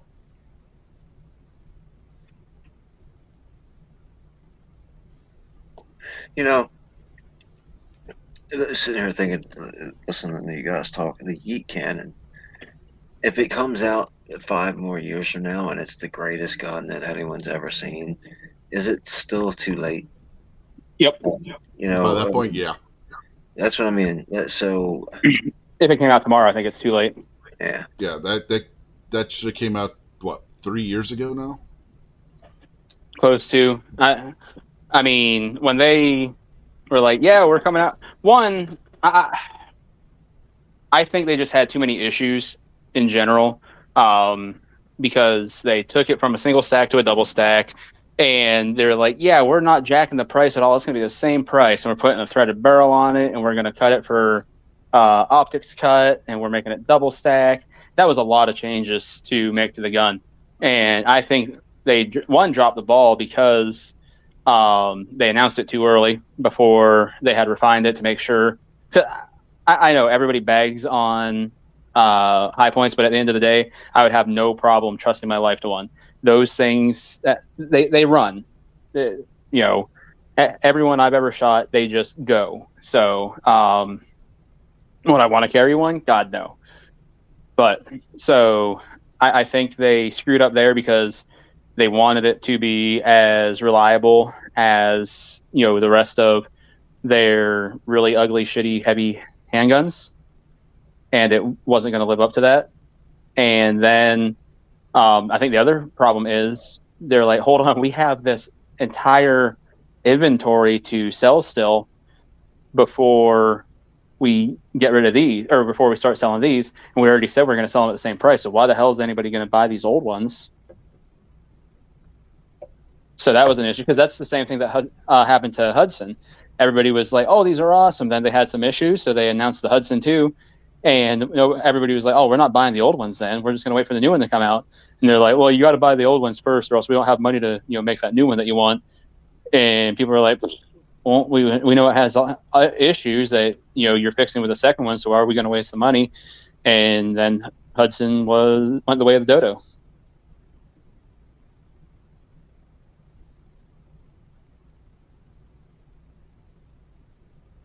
Would I get a yeet cannon if they actually rolled it out tomorrow? Yeah. I don't think it's going to have the fervor behind it the way it did when people first heard about it. Especially, the whole getting yeeted and all that BS. That was a gamer thing, and that's kind of gone by the wayside now. Well, one of the things that I guess people just, not everybody understands the internet, and I guess that's understandable. It's not really that understandable, but I can get my head wrapped around it a little bit. Don't ever ask the internet any questions. Never. Never ask the internet a question. Never. Because you're going to get Bodie McBoatface. You're going to get Yeet Cannon. You're going to get fuck Joe Biden as the name of your baby. You know what I mean? Don't ever ask. And that's, I can't, like, there had to have been somebody in their corporate office that was like, are we really going to ask the internet to name our product? Who's stupid enough to do that? There was a name for the Washington Commanders that was floated out there that I remember hearing, where I was like, there's no way they're going to go with that. But it was leading the way. And I can't remember what the hell it was to save my life. But I was like, oh my God, if that actually wins and then they actually do it, that'd be incredible. But at the same time, you're like, yeah, there's no way they're going to name a team that. If MK Joe's out there, he can straighten me out because he would know it better. But there was a real big push because you can't say Redskins because Redskin got canceled. And then you can't say they were going to. The joke was you can't say Washington because, you were supposed to cancel Washington also. So instead of being the Washington football team, they were just going to be the football team. And that was close. That made a lot of people in the DC area like, yeah, we'll just call them the football team. Screw those guys. Call them the Swamp Rats. Everyone hates the Commander's name. Everyone. I still think they should have gone with the Sentinels, and then brought back Flacco just because it's really close to Falco.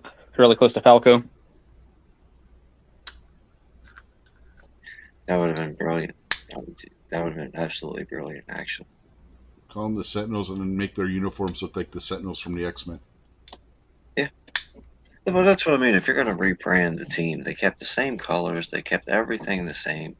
All they did was change the name. Just rebrand the team. Get new color. Get out. Like the Ravens.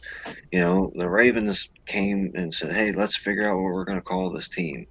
And they came up with the purple and all that kind of stuff. Come up with a new team. And that was all based around Edgar Allan Poe. Yeah.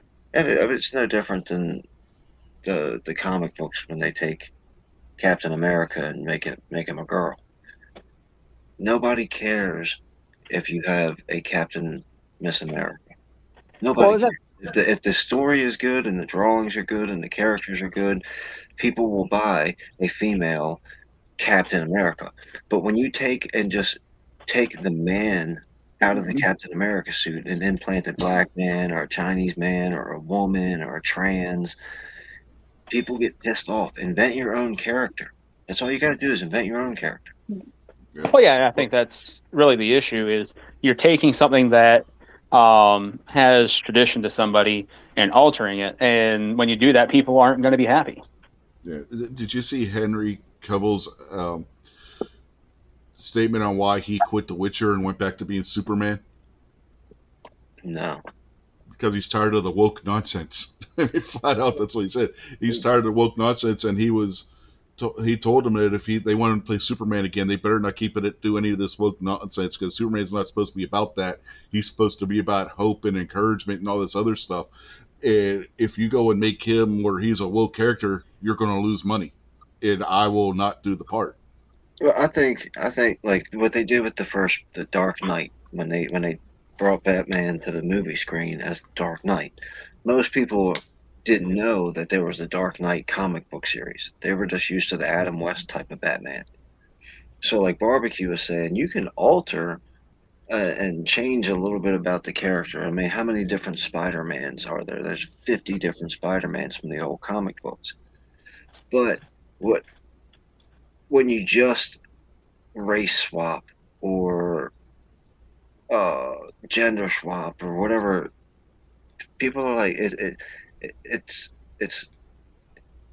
that's not Thor. Thor is not a woman. Thor is a dude.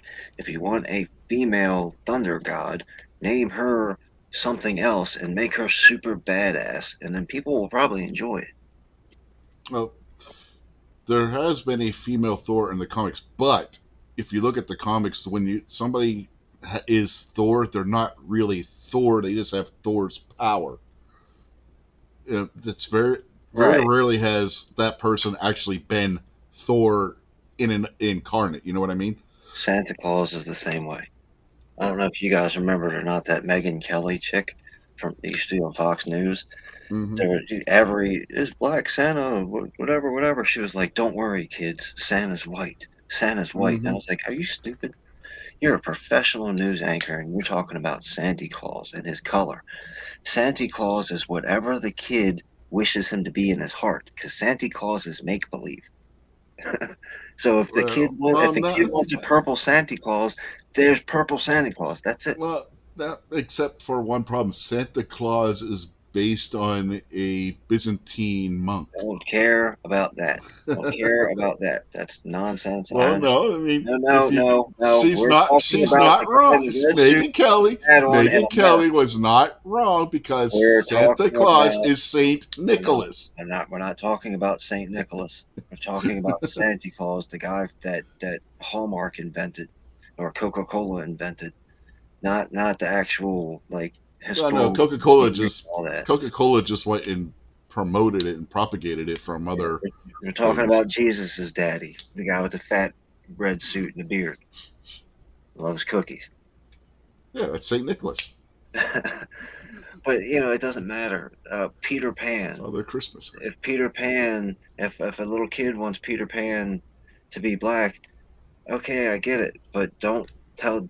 Disney doesn't need to destroy every white Peter Pan to make him black. Just make up a new character. Make a new character that has all the same powers and all the new different. Black Panther is a perfect example. Black Panther did its own thing. Yeah, imagine if that guy didn't die, Black Panther would be a huge thing coming in the future. Well, I don't know, because the new movie's not getting very good reviews because of the wokeness that they put in there. I mean, and there's yeah. I mean, is the dead guy even in the new one? No. Well, then that's also a problem. The guy that everybody loved, unfortunately, died. What was his name? Chadwick something? I forget his last name. Chadwick Boseman. Yeah. Who was supposed to have been a great person in real life, by the way.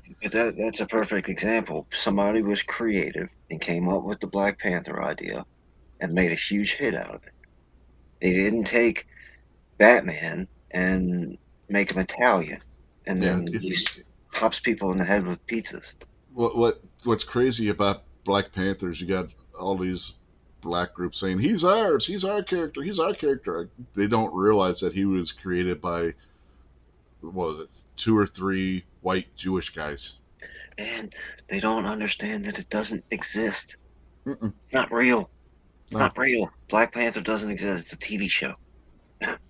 No, that guy, before that guy passed away, when he took that suit off, he went home and sat there and watched dumb television shows with his family. It was a comic book first. So. While you say, well, they don't realize that guy's not real, but at the same time, you can make the other side can make the argument, what these guys are complaining about, they got to realize it's not real. So if we want to make Peter Pan black or Iron Man trans or Well, no, whatever Iron other Man's a things. Hispanic girl, but Iron Like I said, Man's a whatever other things yeah, they do, I don't know. Then they can use the same argument. There's a thing for people to get behind things that look like them. It is what it is. Yeah, I understand that, but my here's problem the with that problem. is you're taking my intellectual property and just altering it. You're not inventing your own character. Yeah, and here's the other problem. Marvel Studios is not paying attention to the comic book sales from when they turned Iron Man into Iron Heart, when they turned Thor into a woman, and when they turned Captain America into a woman. Nobody bought those comics anymore. The sales tanked, and they expect people to go to the theater and watch them do the same thing to the characters from the movies, like they're going to go and watch these movies. I Well, think part of that is they don't care about the sales. At the end of the day, they just are running out of ideas for movies. well, they care about the propaganda. The Yeah, there's propaganda is the point in doing yeah, it. there's a reason. There's a That's why reason why you got. CNN is a multi-billion-dollar organization that loses billions of dollars a day on purpose. Yeah, and So there's a reason. somebody's paying Don Lemon to not be watched on television for a purpose. Yeah, and there's a reason why the pundits who review these TV shows that appear on Disney Plus or Netflix or and the movies that have come out recently are calling it the MCU because they're turning all the characters into women. Going back to touch on barbecue's point though, now I do have plenty of room for what's the word when you imitation. I do have like if I want to give a tip of the hat to G Webs and do a daily gun show, I might call it the Almost Nightly Firearm Show, Mm. which I don't consider that stealing from him. I consider that you showing, a tip of the hat to G Webs and doing your own thing. So I don't think that like just using that as an example, I think that's you being creative on your own and showing homage to somebody because you liked what they did. No different Well, than if no, I directly well, you directly stole it, actually. because G Web's just stopped doing Daily Gun Show. Well, I mean, hell, I was in that after chat. Well, I was in that show, the last one when he stopped. Like we had a good show, and we went off air, and I think it was just me, Woods, and G Webs, and G Webs was just like, "And that's the last one." And I just kind of sat there, like, "What?" And he's like, "Yep, that's it, I'm done." Yeah, And he'd been talking about it for a little bit. Like I didn't know if he was actually gonna do it or if he was just saying it for the show. yeah, and like afterwards, Woods and I even talked about it. We're like, G Web's done this before. He'll be back in a couple weeks, no big deal. And it was like 3 months later. I was like, all right, he's not picking it up. So I was like, I guess I'll. And because he had made remarks in after chats before that, that he should just have me or me and DJ or me and Woods or the three of us, whatever, just do the Daily Gun show. So I was like, well, I already kind of got the tip of the hat on that, doing it anyway. So I was like, screw it, I'll just pick it up and run with it. But yeah, so no, my show was supposed to directly be a ripoff.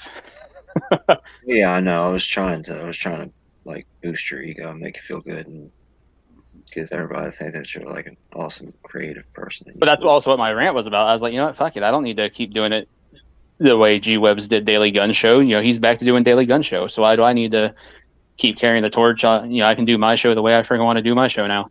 Yeah, definitely, man. Yeah. But Every that's so what often like he gets burned out. the local schools around. I'm sure all your local schools do a Midsummer Night's Dream or Romeo and Juliet, and they copy it. So that's fine. I understand copying to show homage and stuff, but just the Ghostbusters. They could have Yeah. come up with any other thing for those chicks to do, Mm-hmm. but they could have been ghost hunters and Yeah. did like the modern guys do now with the green light cameras and the sensors and go into some weird ghost hunter stuff and catch ghosts. But no, they just stole a good idea and ruined it. Yeah. Well, a perfect example of how doing this right, where they wanted to add a character of a particular ethnicity, persuasion, whatever was. You brought up Batman earlier, Guns and Barbecue. Look at Batman. They wanted to introduce a female character. Did they turn Batman into a woman? No, they introduced Batgirl and then later Batwoman, who also, and they wanted to bring in an LGBTQ character, so Batwoman was a lesbian from the beginning. They didn't take an established character and make them a lesbian. They did it from the start with the character. Did Batwoman and Catwoman get jiggy? Speaking of, dude, Barbecue, how old are you, man? You're in your 40s, right? No, 33. Oh, okay, so you might not know. Did you watch any of the Adam West Batman stuff? When I catch it on like Hanna-Barbera, watching Cartoon Network, but Well, not too much. Rich, and I don't know because I wish Jason was in here. The two Catwomen from the Adam West Batman show. I'm talking about the two. The black chick, I can't remember her name. Yeah, you had Eartha Kitt, Julie Newmar, and damn it, Rich! Stop adding one to everything. Let me have my 4 pay-per-views. Let Kingpin have his 2 Catwomen. There were 3 different Catwomen. You had Julie Newmar. I'm forgetting who the other one was. I always do. I always forget the third one's name. But you had 2 white women, and then you had the black woman who was played by, and it was Eartha Kitt, who sang the song Santa Halle Baby. Berry. Halle Berry was the black one. The black woman. That was later. Was beautiful. I mean, and then the tall white woman that replaced her was pretty hot. And then the one that they ended with was like scrappy looking.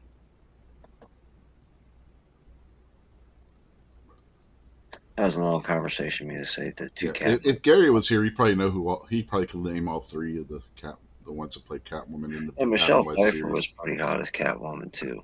If Gary was here, he'd probably admit to dating all 3 of them. He's like, 2 of those are my ex-wives. The one of the 2 white women that played Catwoman in the old Adam West Batman also appeared in Playboy. I look and see it. Kingpin's like, well, shit. Now I got to go find that. I know, right? He's like, oh, let me look this up.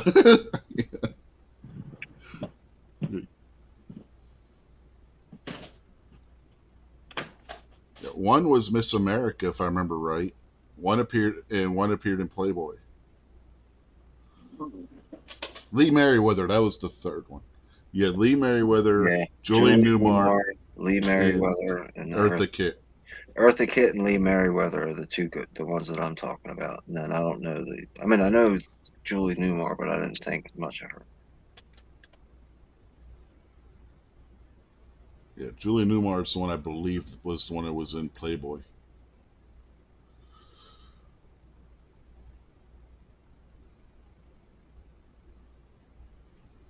But, yeah. So. And that's what's happening in the world of wrestling today. Did either of you happen to see Crown Jewel from last weekend? What is that? Wrestling? Yeah, that was the WWE pay-per-view in Saudi Arabia. It was on at like noon. No, of course not. Logan Paul didn't do bad in his match with Roman Reigns. The problem is he tore his meniscus, MCL, and possibly his ACL, and he might be out for a year. Doing a big trick or getting slung around? Yeah, no, doing a big trick. He got Roman up on the announce table, and as he was doing the move, he shot what has been the biggest WWE video on their YouTube channel so far this year. He got somebody's cell phone and recorded it as he was jumping from the top rope doing a frog splash onto Roman, and when he landed, he hit his knee on the edge of the announce desk or something and fucked his knee up. Finished the match though. Okay. Yeah, I heard that was pretty gnarly. Yeah, after the match, his brother had to help him back to the back because he could barely put any weight on his leg at that point. The other dude, the other one that,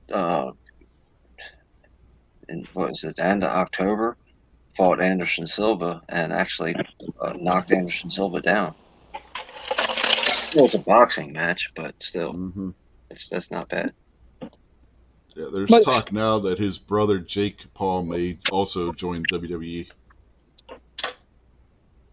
The thing is, like everybody's like, oh, like the Anderson Silva thing. Anderson Silva's a little bit past his prime, and I realize that it's still Anderson Silva at the same time. I'm like, these guys are in phenomenal shape. They're training.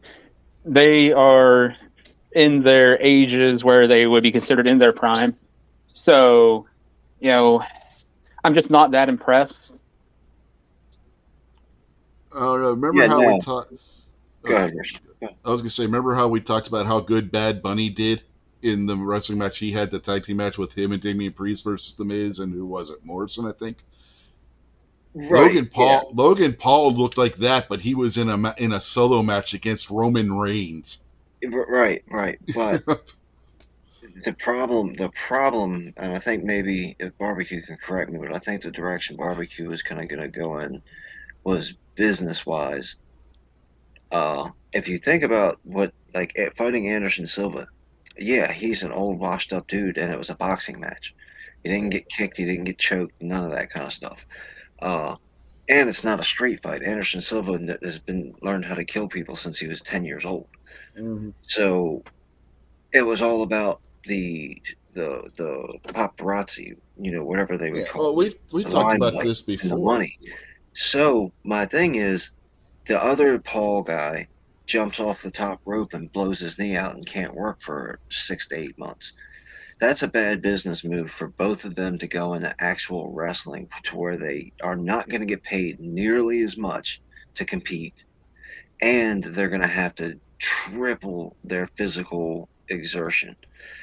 It takes a lot to stand there and get punched and boxed and all that kind of stuff, but they train to get punched and boxed. When you're doing triple backflips, if you land on your knee wrong, you're done. The worst thing that happens to you in a boxing match is if you get hit wrong, you maybe break your nose or lose a tooth or something like that. In a wrestling match, you could end up getting killed or break your arm or something. It's, to me, going into the wrestling is a really, really dumb financial move and a dumb move for their future of their careers. They should stick with boxing, big name people for huge paychecks on pay-per-view. But where he impressed me, that happened in the middle of the match. They were like maybe 15 minutes into the match, and that match went over a half hour. He wrestled on one leg the rest of the match, and you wouldn't know it until after the fact. I give big credit. Every single time I've seen whatever Paul kid in the wrestling ring, he's looked great. He's looked really great, and I've been excited about it. But the other dude leaving boxing to join wrestling is a dumb move. Mm-hmm. Yeah, but Logan Paul, his will, I guess you could say, is what impressed me in that match, because there's other guys where they've blown their knee out like that, and right away they're calling audible to get the match over quickly. This match went the length that it was supposed to go, and he still was doing moves off the top rope and stuff with his knee in the condition it was. I was prepared to go in there and say Logan Paul completely sucked following that match, but having seen the match and knowing what he the pain he had to have been in for at least half of that match, and the way he performed in that match with that knee in the condition it was, that's what impressed me about his performance. Okay, Krabby Turtle's making a really good point here too. And Barbecue, feel free, if I'm talking too much, just hop in whenever you want, man. Pauls are still amateur boxers, but they got their own niche. That's another thing that's very, very smart move is they better not hop into the ring with anybody in the professional circuit right now, because there's no professional boxer that has their actual career on the line that's going to allow an amateur YouTuber to come in and beat them. 100%. Yeah. And it would be interesting to see them take on, somebody that is established, that has a world ranking. Maybe they can hold their own, but then maybe again they just get off on beating up old guys that are willing to take that fight for a payday. Because at the end of the day, people still want to have that nostalgia factor, see those old guys fight, and these guys obviously have a built-in fan base that want to see them do the stuff they're doing. So it's a win-win for everybody. But at the same time, I don't know. I understand the point you're making, Kingpin, but at the same time, there's longevity in wrestling if you do it right. So in the short term, they could be losing a lot of money. But getting involved in wrestling now and say in another 5 years, these celebrity fights run their course and they're like, all right, we got to find something else to do now. Well, if they've already established themselves in wrestling, that's a 30-year career they could have. Yeah, as you were talking, at first I was like, wait a second, it doesn't make a whole lot of sense. But the high flying wrestling that they have these days. But then as you kept going, I started thinking about Edge and Christian and Jericho and all these old Ric Flair, all these old men that can still do it. So yeah, that's pretty good points there, barbecue. Logan Paul hit one hell of a beautiful frog splash with his knee being blown out. I mean, the guy's got some willpower. I'll give him that. Well, it's cool if you want to overthink it. You could think, okay, the guy's just dedicated to what he does and he loves what he does, so he fights through the pain. And he's a good businessman, so he agreed to an hour-long match and to do this and that, so he wants to hold up his contract. Then you could also think how devastating, because they're still based on internet fame.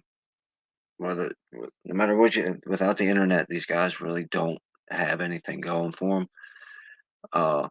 As far as the pizzazz, I mean, I don't know what they do in their private lives, but they can't afford to look clownish. Like if he hurt his knee and it comes out that he just, tore a little ligament in his knee, and Ric Flair's like, I wrestled with 6 broken ribs and a heart attack. And then Dusty Rose comes out and I was like, I was having a stroke and I finished a 2.5 hour match. You guys, and Moolah comes out and was like, I had a baby during the middle of a match. What are you talking about?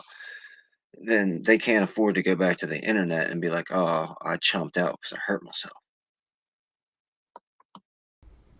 Well, like I said, there's professional wrestlers that suffered the knee injury he did, and the referee they call an audible in the ring and they shorten the match. They didn't do that in this situation.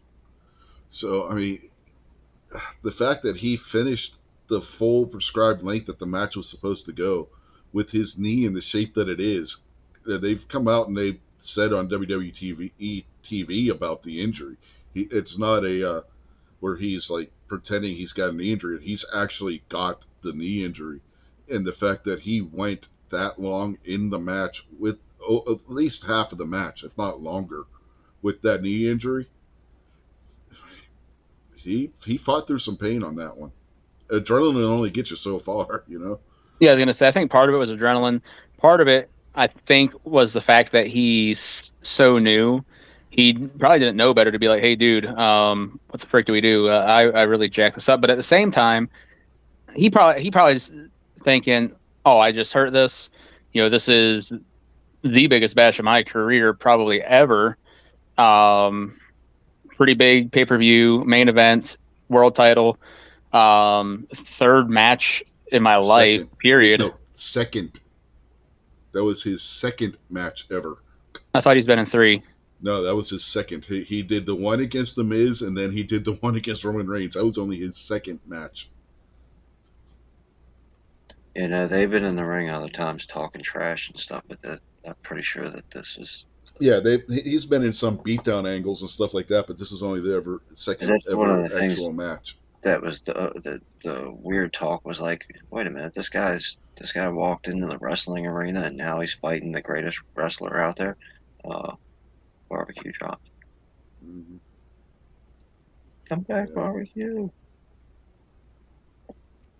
Barbecue, I don't no. know. I think barbecue is making another good point too with him. He might have when he jumped on. He might have think, "Oh man, I just banged my knee. It hurts like crap." Might not even Mm-hmm. realized that he injured himself. He might have just been like, "Man, this just hurts." If you've And then ever hurt your progressively, knee, if you've ever had a knee injury like that, yeah, first because the adrenaline you don't really feel it, right? It's when you go to get up and start walking, depending on how bad you tear it. Well, that also Yeah, it could have been minor when he jumped off the ring, and then 20 minutes more could have increased it more and more and more to by the end of the right. match. That's where I was going to get to. At first, like when I popped my kneecap and it went right back into place when I was playing hockey, I didn't realize how bad I had hurt my leg until intermission, because this was like there was 5 minutes I think left in the period, and it was in intermission. I went to stand up and I couldn't put any weight on my leg.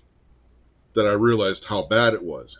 So it depending on how a knee injury, depending on how you do it and how much adrenaline you already got going through your body from whatever sport or whatever it is you're doing, you may not realize you hurt it as bad as you did until after the fact.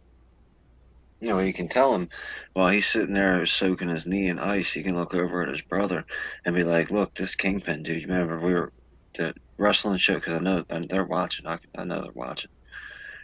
Be like, hey, look, Kingpin told me not to mess around with that wrestling stuff because look at my knee, man. I'm all busted up. And he's just, you know, get in a UFC fight with Conor McGregor and he kicks you in the knee the first time. You see what happened to Anderson Silva? Broke his leg. Conor McGregor broke his leg too, by the way.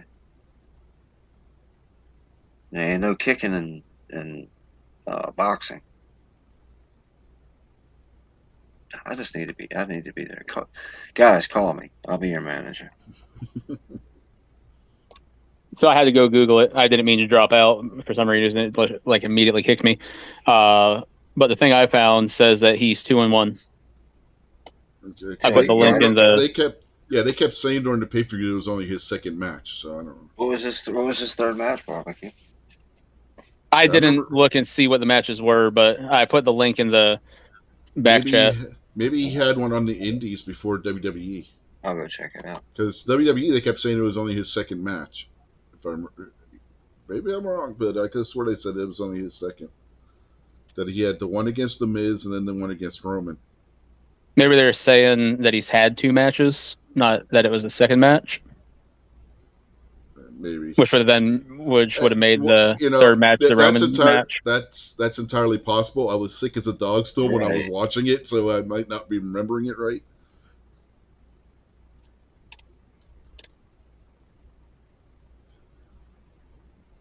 But either way, I think part of it was the fact that, inexperience, but then the fact that he's like, second or third match doesn't matter. He's sitting there going, I'm in a freaking world title match, main events. He's probably, from what I've heard, he talks to the guys backstage. He kind of gets the psychology, things like that. Well, him He and his brother understands are wrestling selling. fans. Yeah, there's that too. So he understands selling. He understands, unless you just cannot do it, you're supposed to finish the match. It's like, think about all the heat Sin Cara got at the time that he broke his finger, and he's like, oh, no, I'm done. Yeah, it's like you can tell the celebrities who have been fans of wrestling and the ones that are in it just to get a paycheck. A perfect example, look at Bad Bunny, the performance he put on in that tag team match we were talking about earlier. That was, the guy did a Canadian destroyer, for God's sake. That's not one of the easiest moves in the world to do and not hurt yourself or the guy you're wrestling against, Yep. Sucks. I got the article. I'm just all jacked up on where now I can't find it. So, All right, hold on. It was obvious watching the match even with the Logan Paul versus the Miz, that he's put the work in the training room to get ready for wrestling. He's not in there just to, screw around like some of these other celebrities that come in and have one match or what have you, and then they're gone. Like Bad Bunny, he had a couple of matches actually. He had the one was that at WrestleMania? I think it was at WrestleMania. But he also had a couple of little matches after he was the 24/7 champion for a little while. And he was a fan of wrestling, which is why he did it. Jeez, man, this thing sucks. Sorry. I don't know what's happening here. I'm all kinds of froze up.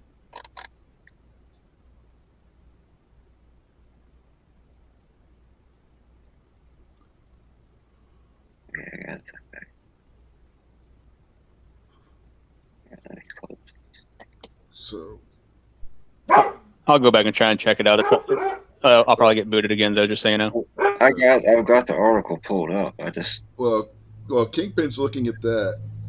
Who do you think will win at Full Gear, Moxley or MJF?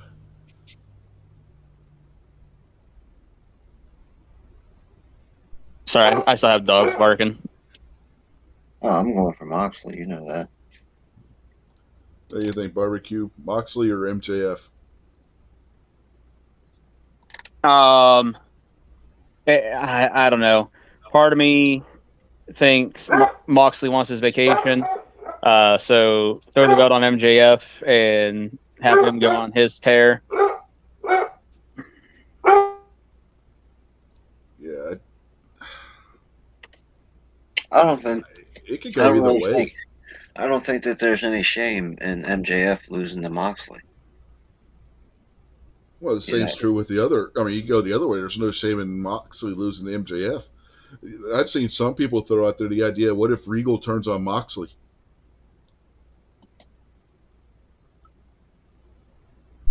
All right, so let's say he does. For what reason?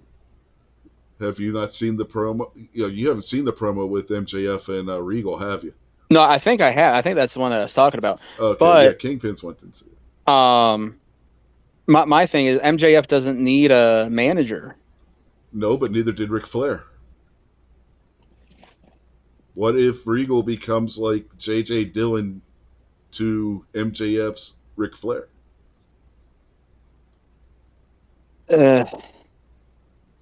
I suppose, I don't know. Then they put together a stable and they can have like a new Four Horsemen built around MJF. Get Arn Anderson's kid in there. And, yeah, but they you know, can still Get do. Brock in the asses. There you go. yeah. They can still do all that, and MJF take a good ribbing from Moxley. Nice, healthy thrashing. I There's feel like just Kingpin's just anti MJF. yeah, but there's I'm just pro Moxley for some reason. yeah. But if you I just like the dude on Mikey's cool. if you watch the video with Regal, I mean, you go back and you watch the promo with Regal and MJF where they're promo dueling in the ring. Man, there's just something that just seems like that they're going to do something with with MJF and Regal, with Regal telling MJF he doesn't know what it's like to be a real villain, but he could show him and stuff like that. I don't know, man. I don't know. That's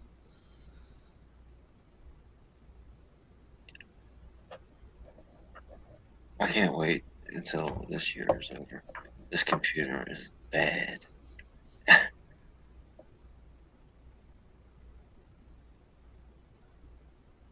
Oh,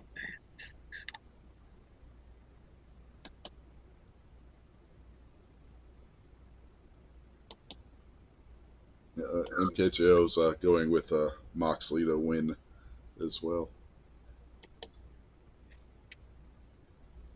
So another thing, if the Elite do return at Full Gear, do you think they throw them in right away against Death Triangle for the trios titles that they never actually lost?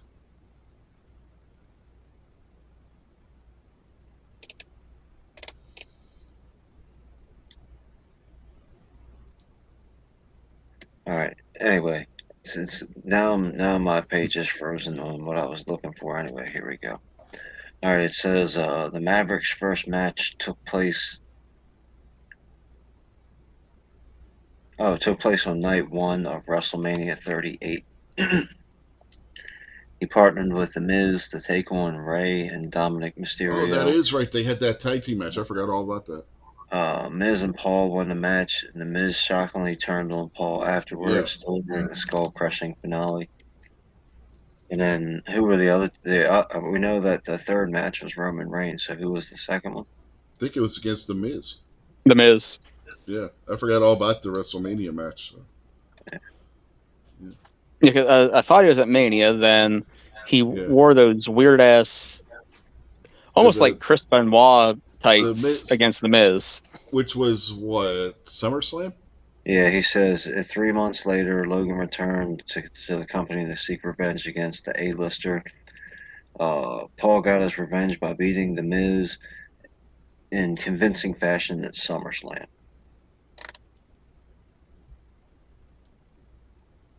So Like, there's, talk about a trajectory though. So I mean, technically, if you want to get technical, it was only a second singles match. Yeah, maybe that's what they said. Like I said, I was still sick as a dog when I was watching that. I couldn't sleep. I'm like, I watched. I actually watched New Japan earlier that morning, like 5 o'clock that morning. Tried going back to bed and getting to sleep. Couldn't. Got up and watched freaking Saudi show.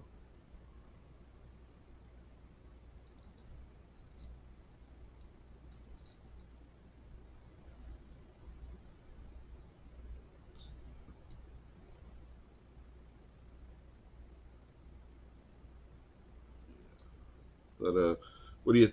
Going back to the question I had, you guys think they're going to throw the elite it back in right away to the trios championship match? Because right now Death Triangle does not have a match at Full Gear, and if the vignettes they've been showing are anything to go by, it looks like, especially with the last one that they had on Wednesday, where they had a bunch of their pictures and then they had like the gears and everything like you would see in the promos when they show the stuff for Full Gear in that video with the elite. So do you think they're going to come back at Full Gear and take on Death Triangle for the trios titles, which were the ones they were stripped of when the whole fiasco happened at All Out or All In or Double or Nothing? Damn, I knew I'd get no All Out. It was All Out, right? Fuck, I don't remember which show it was anymore. Double or Nothing is the one that takes place in May. are you Yeah. asking a trivia question for Rick? No, I'm trying to remember which freaking pay per view it was at all the shenanigans after. I think it was All Out. But yeah, anyway. Yeah, the actual question is: do you think the Elite are going to come back and right away challenge Death Triangle at All Out? Or damn it, I'm getting the pay per view wrong. Full Gear for the trios titles that they never lost. Holy cow! Not only do I not understand what you're talking about, I Okay, couldn't understand anything that you just said. Now I get it. The people, the triples champion that got their title taken away when they got in the fight backstage, they're right, back. And you're wondering, should they take on the title, the champions, the people that have the belt now or not? yeah. Yeah, why not? Of course. Now, should they be given the belts back? I don't know. It depends on how the current champions have performed. Well, it looks like they're the storyline that they have them on. It looks like Pac is going full on heel, where the Lucha Brothers are still going to be somewhat baby faces. So it looks like Pac may be turning on them. Is the storyline they're going on that? So if so, if the Elite are coming back, it could be a way that they get the belts off of them so that they can turn Pac heel, like what they're wanting to do. What it looks like they're wanting to do anyway. Yeah, but I mean, the triples thing is a very small pool. So do Yeah. you really want to take one of the triples? I mean, how many other triples teams do they really have? Well, you You know, got them. theoretically, you can make as many triples teams as you wanted, but Yeah. there Well, ain't. you got the Elite. You got Death Triangle. You got the House of Black. You got Best Friends and Orange Cassidy. So I mean, there's a couple that they got out there. Um, so yeah, there's a few different ways that you go with it. The Dark Order, you got them out there still. I Uh, don't think you want to cut one of those teams out of there. no, but you got the Firm. Now, if you could say that, yeah, he could still go heel and turn on those guys, and then go to a different team and another team, like, and still keep the same amount of triples teams and have the guy turn on them. So I guess that's possible. Yeah, there's a few different factions out there that they can make trios teams out of. Because let's see, the ones I just said, the firm, which is the team that MJF was with until he fired them on Dynamite that night. Let's see, you got the Factory. Um, uh, the Trustbusters. So yeah, there's plenty of other factions out there that they can make a trios tag team out of to throw into the trios title picture. So it's not imperative so much that they keep Death Triangle together as what it may be if we were talking like WWE where they don't have a whole lot of tag teams. Period. That's one thing that Tony Khan has done well is he's built a tag team division where they got enough factions where they can put together trios, tag team, competitors for those belts. So whereas Vince, and this is the problem Triple H has because Vince was never a fan of tag team wrestling. So in WWE, ever since the year hit 2000 and the Attitude Era started dying, it became the Ruthless Aggression Era, then the PG era. Vince has slowly killed off the tag team divisions, which is why right now in WWE you don't see a whole lot of tag teams. But over in AEW, there's a lot of tag teams and factions over there that if it if they do break up one of the trios teams, it's not going to really hurt anything.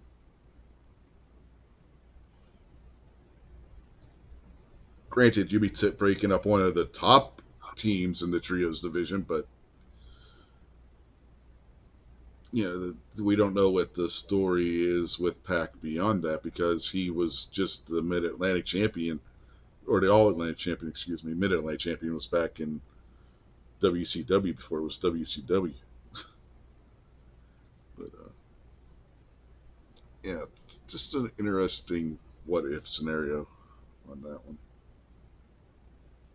because it's what it looked like they might do.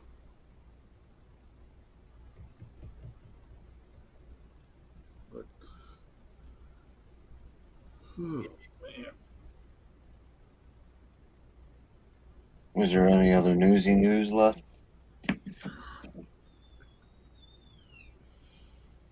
trying to think if there was anything really Like big. anything? What about my my my my big boy, the Bootios, Big E? Still no update on him. That's bad then, right? Yeah, it's not. It doesn't look good. That sucks, man. I thought he seems like a nice man. Like I like his character, and Hmm. obviously, I mean, I don't wish Yeah, harm. he's supposed to be a really nice guy behind the scenes and everything. Well, I So think part of the issue too is since he's been off, I saw an interview with him where he's like, I don't know if I want to come back. Oh yeah, Cause he's getting family time, things like that. He's doing backstage stuff, and he's like, it's not bad. that's And cool. it's more so because he's got small kids still, and he's getting that home time. And when that happens, it kind of sucks to leave and go back to that 300-day grind. Well, also, if well, you can make decent money and still live what I guess he would consider, for his individuality, a comfortable lifestyle, and Yep. not get spit on and hit with steel chairs every other night. I yeah, think it's not a hard decision. yeah. They've been having him. I think Barbecue was touched on it the other day. He's been helping work backstage and stuff, and I think they said something about he's been working with younger guys at the Performance Center while he's been off, Yep. so that he's been helping them develop their characters and stuff. So I mean, it's not like he's not doing anything, but as far as an in-ring return, there hasn't been any update or anything, or the state of his injury either. So I think if we see him make an in-ring return, I almost think it's going to be when we're on the road to Mania still, and oh they've got nobody for Roman to face. no no no no! What if they throw him back with the New Day? And if you look at the New Day, when has their championship reigns as tag team been their strongest? Well, it's three of them for sure. Yeah, the weak link You always knew when the New Day was going to lose to tag titles because it was always Kofi and Xavier. Yep. If it was Kofi and Big E, they very rarely lost. What if we get a triple threat, but it's not the one we were talking about? It's possible. What if they'd split the tag team titles up in a triple threat? The New Day versus the Usos versus Sammy and KO. They could do that too. Yeah. Oh, those matches. I'm not a fan. I don't like that idea. The problem I have with that idea is, especially at that level, like the guys that you're talking about, and for titles and all that kind of stuff, main events and pay-per-views. I'm sitting here cheering for Big E and the Booty-O's, and he's getting ready to do a big King Kong Bundy splash and get the 1, 2, 3 count, and then some random jerk from some team I don't even care about slides in the ring and grabs his foot, breaks up my 3 count. Come on. Well, there's a simple way to fix that because remember we're talking a triple threat where the third person Yeah, I gets know the simple way to the fix team that that is gets. now I've got to go outside No, the no, ring no. and get the Listen, crap out of let that me guy for a finish. little while. Let me finish because the triple threat we were talking about earlier was the person that gets the first fall wins one of the titles. The second who wins the second fall gets the other title. The person who wins the first title, they're eliminated from the match. So once somebody wins the first fall, then it becomes a 2-team match instead of a 3-team match. Both the Oh titles. no, I say whoever eats the first pin, they're still in it. Yeah. No, yeah. not Wouldn't that eats be the some shit? pin. Not eats the pin. The team that wins because they got one that they're trying to split the titles up. So the team that wins the first fall, they're out of the match at that point because they already won one of the titles. Are both of Oh, the I don't like that either because I mean, obviously, if you're in the know that they're wanting to split the titles up, they're not going to win another one. But I still like the idea of keeping it a triple threat. Well, they've done this kind of thing before where they had a Because triple if you threat and do the it team that the if team you or do it person that that won way, the first fall was out. but because if you do it that way to split up the titles, then everybody at home knows, oh, they want to split these titles up. So Well, they go into it saying that from the beginning. Wait, stop. You guys. But then they would just say, why don't you just take one of the or split them and not even do this match? It wouldn't make sense. You guys might as well be talking about computer parts now. You got it lost me. I can't tell where you guys have gone into speculation and what's real. When you keep saying break up these titles, there's a tag team out there with 2 different tag team titles. Yes, the Usos have both the SmackDown and Raw tag team titles. Okay, that's okay, and both of those titles are worth the same, right? Yes. Okay, that's okay. Now I remember now. So okay, continue. I'm back on the same page. Basically, it's like how Roman Reigns has the WWE World Title and the WWE Universal Title. The Usos have both the Raw and SmackDown tag team titles. Well, the problem I was having there is if one title was worth more than the other, and the first team to win gets the lesser of the title, I'd be like, well, why? Well, no, you would the way they did this before. They had this was years ago, back during the territory days. You had a guy that had the main title for one territory and the main title for another territory at the same time, and they wanted to split those titles back up and put them back and just separate the two because they kept having to have the territories were intermixing because of it, and they wanted to separate them back again. And so what they did was they did a 2 out of 3 falls match, and whoever won the first fall got their choice of the 2 titles. And then whoever won the second fall got whatever title was left after the first guy picked which belt he wanted. Yeah, as long as both titles are on equal footing. As long as both of them are the heavyweight championship or the tag team world championship, like the best ones. As long as they're on equal footing, then I get it and I understand. That's what I'm saying they could do here. Whoever wins the first fall gets their choice of the Raw or SmackDown tag team titles, and then whoever gets the second fall gets whichever one's left. Well, what do you got? And all right, how about this? And most of the barbecue, you mentioned it way earlier in the chat, like cause we were talking about different contracts. A lot of my understanding of the fight stuff I take from the UFC. So a lot of the stuff, contracts and all that kind of stuff that I think about.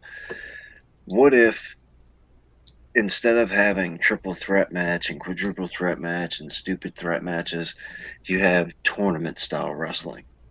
Oh, that's And another news story. There's another. They do that doing that. sometimes. the Yeah, very there's. first match of the night is Tag Team A versus Tag Team B. The winner moves on and wrestles the sixth match of the night. And then the winner moves on and wrestles the last match of the night. Well, Now, the problem, there's. I understand that for the wrestler, all that. The problem I see in that is, are you going to keep the crowd that interested Okay, in hold on. that? That's happened before. Think back to remember King of the Ring back in the '80s. I mean, I That do that remember it. was Yeah. yeah, that was a one night tournament. Right. Triple H wants to do it again. The Yeah, but that was a WWE, singles tournament, though, right?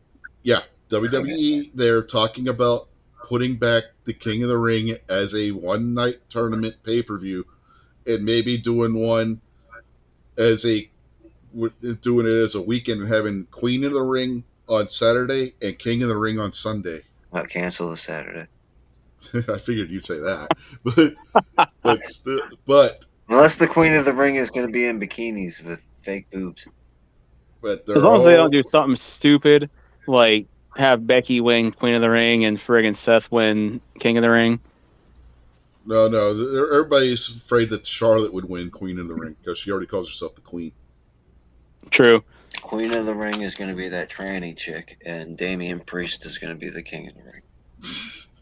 Like, I mean, thought don't you get were me going to say wrong. Dominic Mysterio. Becky's awesome. I just don't want to see them like parade around Becky and Seth together like it's some friggin' high school homecoming.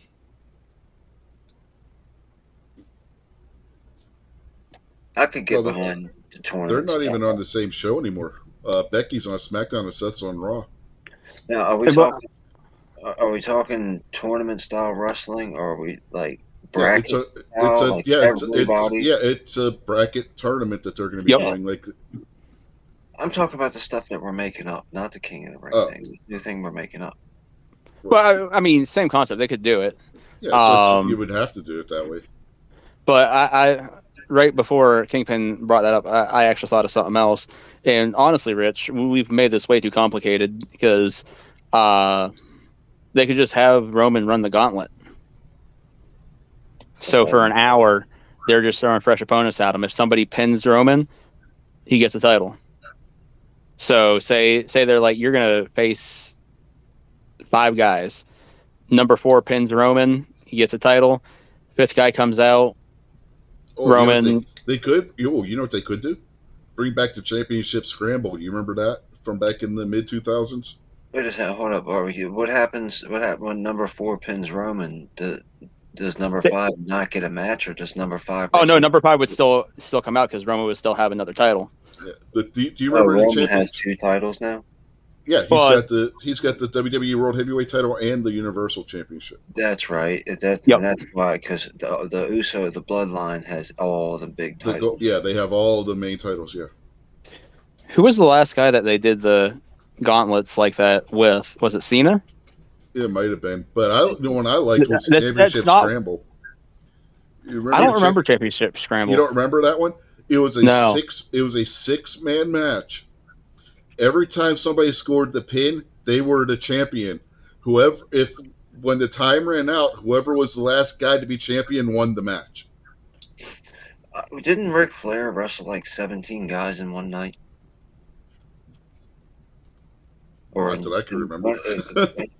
it was it was one of them Crockett Cup type of tournaments where he wrestled like. Well, the Crockett Cup was a tag team tournament. You know what I'm talking about. One of the pay-per-views from back when we were. That might have been a King of the Ring tournament. I'm pretty sure it was from the NWA, like. The only tournament I can remember like that was the King of the Ring back then. So I don't know. I don't remember anybody else doing a singles tournament like that. Maybe I'm just mixing it up. Maybe it was just like it was like the 17th time he won the title or something. Because I believe Ric Flair did win the King of the Ring tournament. What, in like 92 or something? Yeah. I think. Yeah, this would have been before that. This would, like, my thinking is going back before 94, 92 would have been. Unless there was a tournament 98. to crown a new champion if somebody got hurt or something when Flair wasn't champion. Or Flair got hurt, had to give up the title, and he came back in that tournament, maybe. Can we just bring back the 3-tiered cell? Oh, God, no. Come on. That Be was so so great. bad when they did that with Hogan and Savage versus the Dungeon Oh, of man. Doom. That, or can we bring back the friggin' Battle Royal thing where they had 2 rings side by side? I remember Oh, that. the Bunkhouse Stampede? Yes. Yeah, that wasn't bad. I like that. Well, hell, they brought back War Games. That's I what I'm didn't like- saying. Like, there's a couple of these things that they need to bring back with War Games. All right, how about this one? Which we will be watching on this channel, by the way, in 2 weeks. Because the 3-tier cell was at War Games at one point, I thought. No, that was Halloween Havoc. I thought they did it at War Games also. I don't. No, they did. I could be wrong. That I was could just be getting Halloween it mixed Havoc. up with. It was Savage and Hogan versus the Dungeon of Doom. I got it on video somewhere. We recorded the pay-per-view. What did you guys think of scaffold matches? Not the scaffold matches that did happen. Do you think that they should still do scaffold matches? I say no because they're stupid. No, With the risk and reward, no. With the dumbasses that they have today, sure, why the hell not? Because they want to jump off everything anyway, so why not give them more shit to jump off of? But as a whole, no, they're idiotic. It's as bad as like the friggin' flag on a pole match or fucking Judy Bagwell on a pole. Yeah. Could you imagine the absolute psychopathic nature back in the green room? Like when they're like, all right, we got these 6 guys in a 6-way stampede scaffold match, and the one guy's like, I want to do a triple backflip Lindy splash on off the top of the scaffolding, and everybody's like, yeah, that sounds like a great idea. Yeah, here's the difference. It's one thing if you're Jeff Hardy and you got the Dudley Boys down below you and you're jumping off of the Titantron? bracing for the Titantron, and they're down there to catch you and falling off of a scaffold and you're just hitting the ground. Yeah. And not only that, but then these scaffold matches, they just get dumber and dumber because, normally it's like a regular scaffold that's 6, maybe 8 foot high. Not a big deal. But then they stack them like 3 high. You're like, what the frick? Yeah, that scaffold was when Jim Cornette fell off the scaffold and Bubba missed catching him. He fell 20 feet. That's why he blew his knee out. He was not a happy camper. Jim Cornette still rants about scaffold matches to this day. Well, in your commercial, Rich, you got the Barbarian basically crawling across the top. Oh, that wasn't the Barbarian. That's one of the Road Warriors. Oh, I thought that was the one with the Barbarian. I knew the Road Warriors did this. I thought that was the Barbarian. No, that was one of the Road Warriors. That was from the Road Warriors versus the Midnight Express. There you go. You seen how he was? It's like he was like grandma walking across the frozen pond. Yeah. And I don't blame him. I get on scaffolding all the time, and I don't like none of it. I used to get on boom lifts and go 120 feet in the air and do all kinds of stuff. I built cell phone towers for a while, and that sucks. It sucks bad. Mm-hmm. Oh, man. One of the jobs I worked when I was working construction, we were tearing down a steel building. I had, I'm up there on a steel girder where, there's nothing there but me and the steel girder, and I'm like, I gotta get down from here. I'm gonna freak my fucking neck. Like, no. Yeah, putting things together, I found out, like demoing a house, like tearing some drywall out and tearing your trim up and your carpet. That's pretty simple stuff. And you could even go like the people on TV and bang it all up with hammers, and you got a giant mess to clean up for some stupid reason. But putting like a cell phone tower together is pretty hairy work because it's got to get put together somehow. So somebody's got to be on an unput together thing, putting it together. Yeah, you were putting them together, and I was basically taking it apart, and where we're at. Yeah, that wasn't any more fun either. Especially when you're talking about like something like a building that's been established. You know, if I put something together wrong and I got to go back the next day and take it apart and redo it, that's one thing. When you're taking like a house apart that's made out of steel and it's a skyscraper, all that kind of stuff, that's hard, dangerous stuff to do. Yep. Yeah, we're cutting it with a torch and then lowering it to the ground by rope. And by the time you're done, there's the little arch that you're sitting on. There's nothing holding it up but the bolts that are holding it to the ground. And you're, you know what I mean? It's not anchored to the rest of the building anymore. And you're sitting there like 20, 30 feet up in the air, and you look down, and it's like, oh shit, I shouldn't have did that. And the guys on the ground are going, "Hurry up, pussy! We ain't got all day." Uh-huh.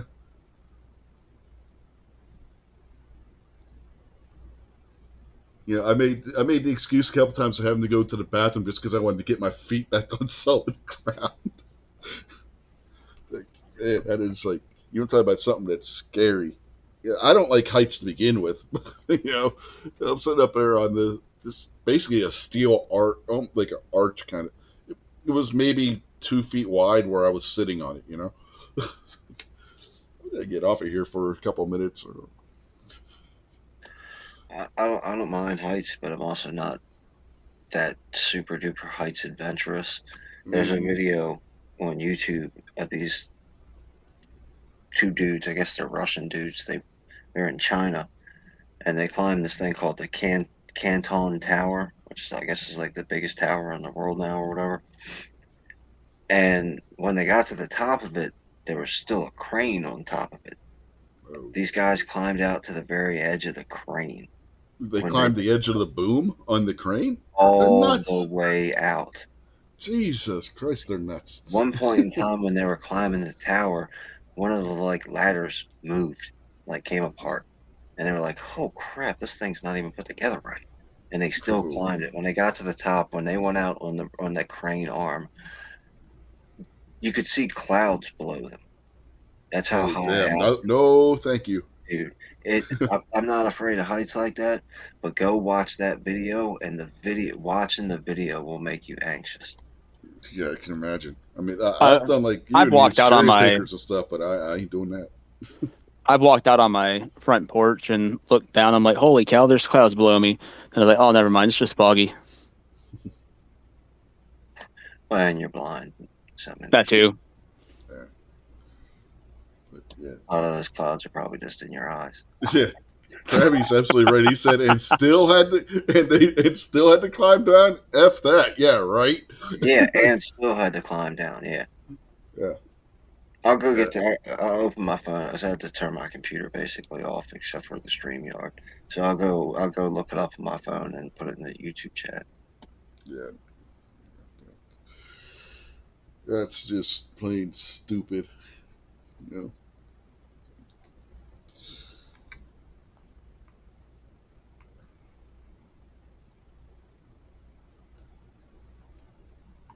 But I've been 100 feet up in the air on a cherry picker, like what Kingpin was talking about before. Mainly because my boss at the construction site was a practical joker, and he knew I didn't like heights so much. But that didn't bother me because I had something. I was standing on something, you know. But climbing that tower and walking out on the boom of the crane, no, that ain't happening. Not me. Mm-mm.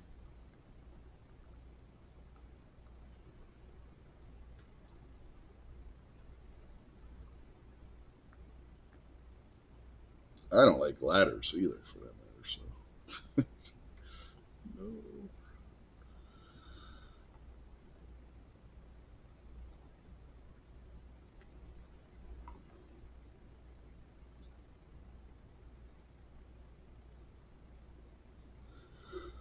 Yeah. Oh, excuse me.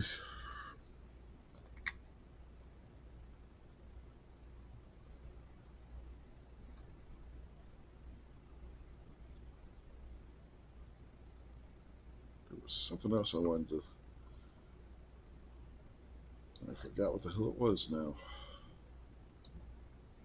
So something I've been thinking about while you think on that, Rich, and that's everything I've heard.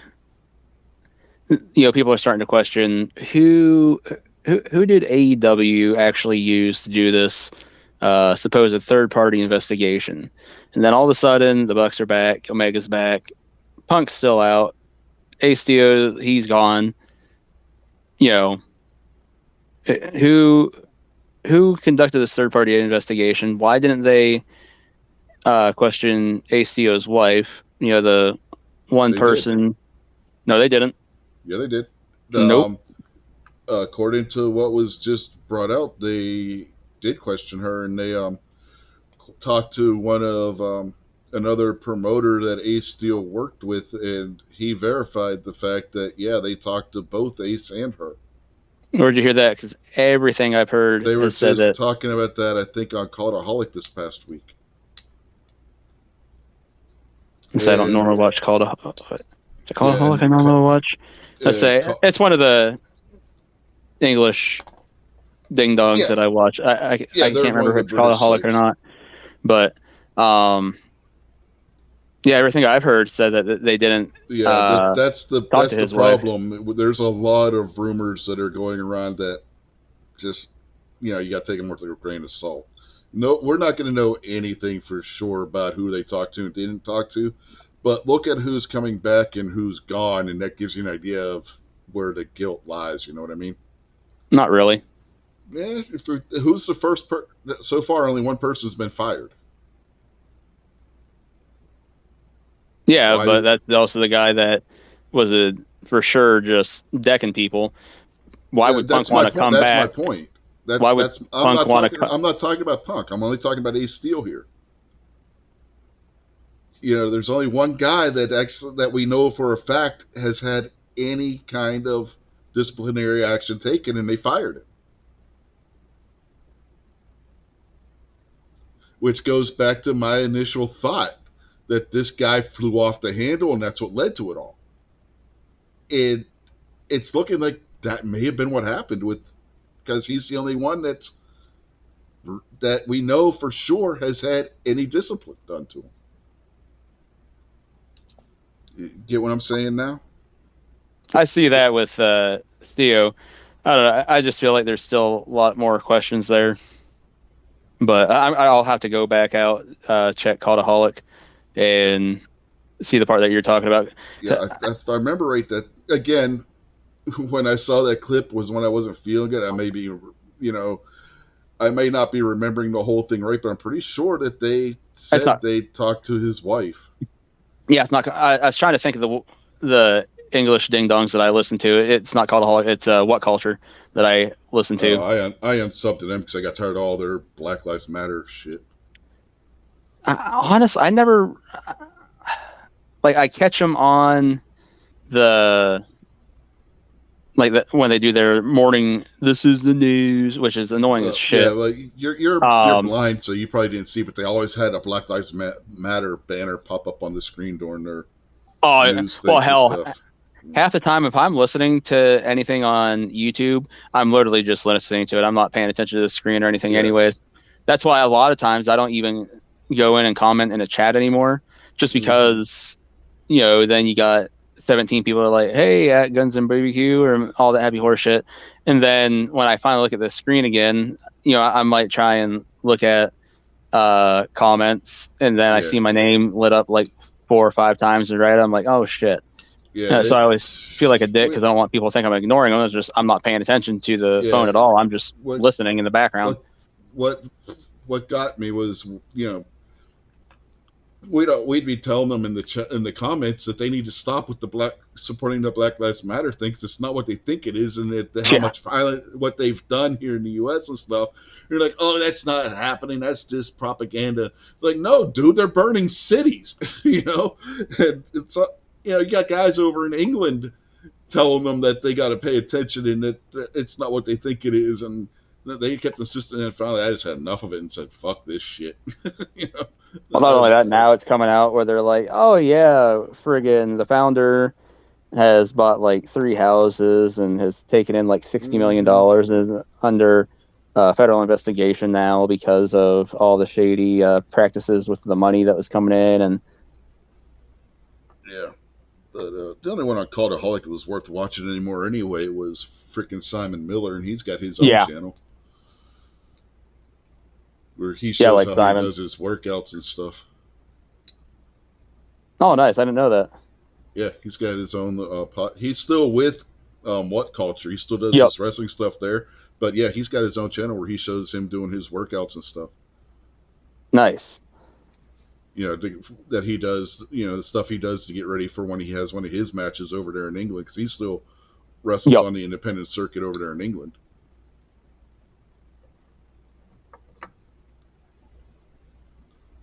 Yeah, it's just his name. It's Simon Miller. It's the channel. Oh, sweet. Yeah, I'll have to go check that out.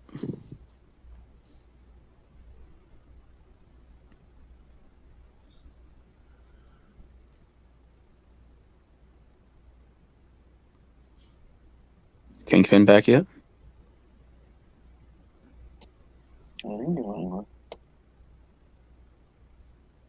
It looks like you and Krabby both threw the same link out there. Yeah. Mm-hmm. I had to, for whatever reason, I couldn't copy link on my phone. Like, just the button wasn't happening. So I just shared it and I texted it to Krabby, and then I copied the link from the text and put it in the chat. Shanghai Tower, 650 meters. Yeah, I'm not climbing that shit. Nope. Hell, you ain't get me to doing like that guy that got arrested for climbing the New York Times building. One of the dudes forgets to wear his gloves, and he shows it at the very beginning. He's like, "Oh man, like I forgot my gloves," and they're like, "Oh, like you'd think two buds would do." Like the other dude's like, "Oh, you dummy," and then they start climbing up, and when they get to the top, they show the dude that ain't got no gloves, and it looks like somebody spray painted his hands black. Oh, Not because like bruising or nothing like that, because that all the filth that's on the yeah. damn. It's if you can, you got to go into it. If you get anxious at all, you got to go into it understanding that psychologically prepare yourself for you're watching a television show, because it's pretty trippy seeing like the footage that these dudes. It's pretty cool looking if you're interested in that kind of stuff, but if you're at all queasy about heights like that, then be prepared because it's up there. Yeah, the guy that climbed the New York Times building, we've all seen the New York Times building. He climbed that like he was climbing a ladder, because the way that facade is on the front of the New York Times building, literally it's like climbing a ladder the way that thing's made, the way the building's put together. I tell you what, man, I climb up and down ladders now, which is fine. It hurts your feet after you got to work on a ladder for a while.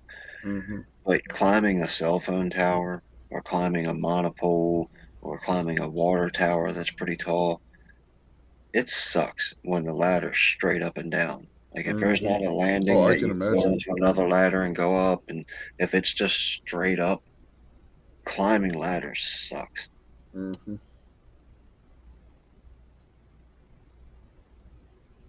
What's really crazy is that one guy that goes out there and he climbs all these buildings and he just like climbs it like he's rock climbing. Or those crazy people that climb rocks like that, too. Mm-hmm. Why'd you go and climb that for? Because it's there. Yeah, that's a great reason. Yeah, the dudes that climb the buildings, if they get to the tops or they get to a landing or they get to a window, they can always go inside and come down like a civilized person. When you climb El Capitan or one of those Arizona, well, I don't know what the names of like the rocks that people climb in Utah or whatever it is. Mm-hmm. When you get to the top of it, how do you get down? No, yeah, either have a helicopter up or waiting. You're going back down to where you got up. Well, I mean, I would imagine that you would rappel all the way back down Yeah, it'd be my instead of guess. trying to climb all the way back down, but Well, still some of them rappelling. climb. If Yeah, you I know. watch, Yeah, there's some stupid ones that climb yeah, back down. They got to get their I, peg. They got to get their pegs out of the rock somehow. uh-huh. Well, as they climb down, they got to take their pegs back out. Well, you got the ones that do it without putting any pegs at all. They just freestyle climb the thing. Yep. Yep. Little bag of chalk in their pocket. Mm, Like damn Spider-Man. Crazy, man. Friggin' scale whole mountainsides in, under 5 minutes. You're like, what the frick? See, that's where I would fail big time, like in the zombie apocalypse, if I had to climb a rock wall like that and just use mm, the grip strength of the tip of my fingers. I yeah, don't have it. It's not there. I mean, I've got dexterity and I've got good strength everywhere else, but if I had to hold on to something with the grip of my fingers, forget about it. yeah. Well, not only just holding on to something with the grip of your fingers, but when they go to grab onto something and it just crumbles away and they're already going to make their next move. So literally, they've just got the one hand securing them Mm-hmm. and all their body weight just goes swinging and they just swing there for a second. I mean, because at that point, you got inertia and everything working against you. So now it's just more than your body weight that's actually been exerted at that point, which is even more impressive. Yeah, it's like Carnegie Science Center up in Pittsburgh. They got right next door to it. It's part of the science center, but I forget what the name of it. But it's a bunch of like physical stuff in there. Like you can how throw you can fast you can throw a ball and stuff like that, right? One of the things they have is a 20-foot rock climbing wall. I got halfway up it and I let go. Like I'm done. My fingers were so goddamn sore. I wasn't trying to climb the rest of that damn thing. And they had a safety harness on you, so if you lost your grip, you didn't get hurt. It lowered you back down to the ground. So I just let go. I was like, I'm done. I don't think I saw anybody make it to the top of that thing while we were there.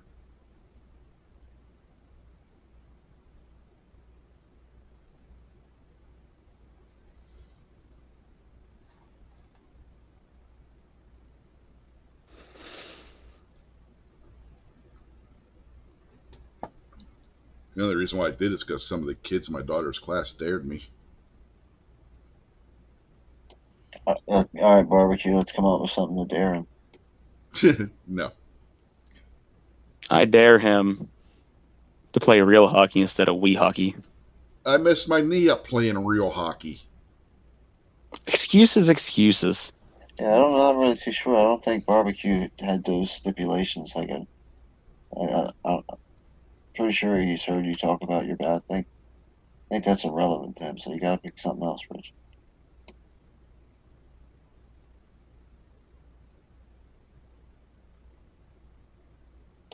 Sounds like Rich So, is playing hockey. huh? So it sounds like Rich is playing hockey. No, I can't skate anymore. Seriously. He just does triple sow cows in the bathtub. Last time I was on a pair of skates was when my youngest was playing basketball. We went for her end of the year thing for the basketball league that they played in. We went to a roller skating and ice skating rink. I can't do it, not anymore. I was about to say, no wonder you hurt yourself. You're not supposed to wear ice skates on the basketball court. No, we weren't on a basketball court. We went roller and ice skating at an actual rink that had both ice skating and roller skating. It, no, that's not something I can do anymore.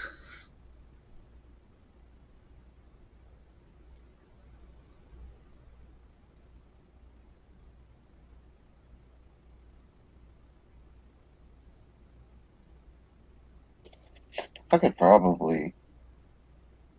I mean, I know I could ice skate still, and I know I could rollerblade still.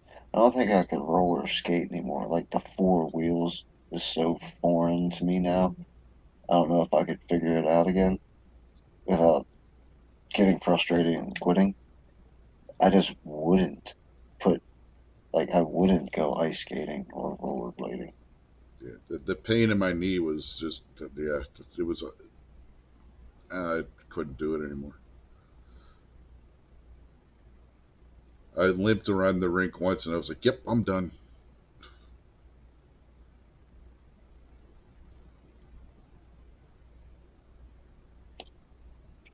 the being that high up off the ground, you really you really feel that you're on blades, and your knees tighten up and your ankles tighten up. You know, it's it's weird being on skates for the first time. Yeah, that was the first time I'd been on skates in years since God, high school. And I've been back in that.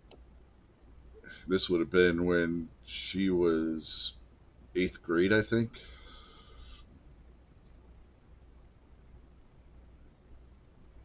It had been a while since I had been on skates before that, and then it's been a while since then. But yeah, my skating days, either on a roller rink or an ice rink, are over.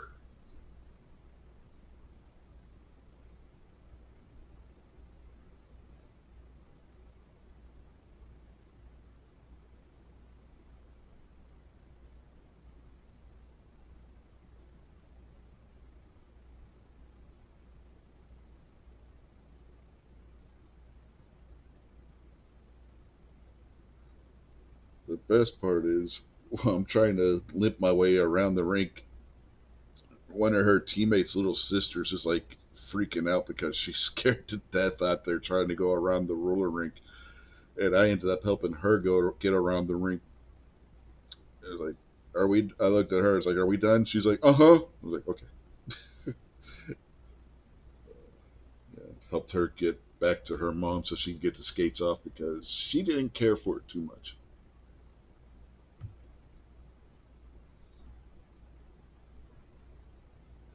And then she's probably like, "Thank you, Mr. Poor Black." And you're like, "No, I'm Rich White." And then she was like, "Well, this just got awkward." Uh-huh. Were you just saying that Rich White was born a poor black child? You mean I'm not white? Yeah, Richard Pryor. See no evil, hear no evil. You mean I'm not white? That movie's freaking hilarious.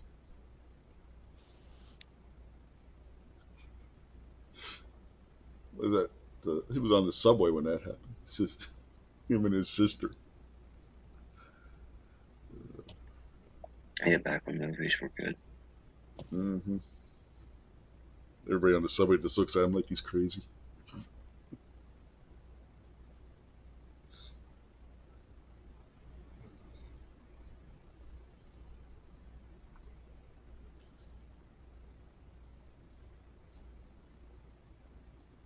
I still can't remember what the hell the other story I was going to bring up was now. Damn it. Are they gonna give that fat white girl the title over my Bianca Belair, the girl that she's been in the big feud with recently? I don't know, honestly. It's looking like they're going to be in the women's War Games match. Damage Control, who that's Bailey, who the girl you're talking about, and her people, and Nikki Cross against, it looks like, Bianca Belair, um, shit, Asuka, and Alexa Bliss, and somebody else, but I'm not sure who. Yeah, I saw actually. I don't know when it was, but since the last time we've been on, I saw the six of them in the ring with each other, and Oscar's the Asian chick that paints her mouth Mm-hmm. all green. That is Yeah. usually always comes around. The Mm-hmm. other chick is another weird Asian chick, and she just stood there and screamed like "rah, bleh, bleh." I don't know what the hell she was saying, but she was just screaming the whole time. And Bianca Belair and all them are arguing back and forth about other kind of stuff. But it was really weird that this new Asian chick on the other not Bianca's team, was just screaming and like growling and stuff at the other Asian chick with the green mouth. Well, those two know each other for a long time. They were actually in a faction over in Stardom in Japan. Those two have known each other for a few years, quite a few years. It was just weird, like especially maybe if I knew the character, because I know that the Asuka chick is weird, the green mouth girl. Mm-hmm. She's weird, and I don't really like her all that much. But this other one was just like off the wall weird, and of course I understand. I just flipped the TV show on for 2 seconds, and I don't know anything about the characters, the build up. So maybe it made perfect sense what they were doing, but it was just weird to me. I like when Asuka gets excited and tries to talk. Makes me laugh every time. That's when like her regular accent comes through real strong, right?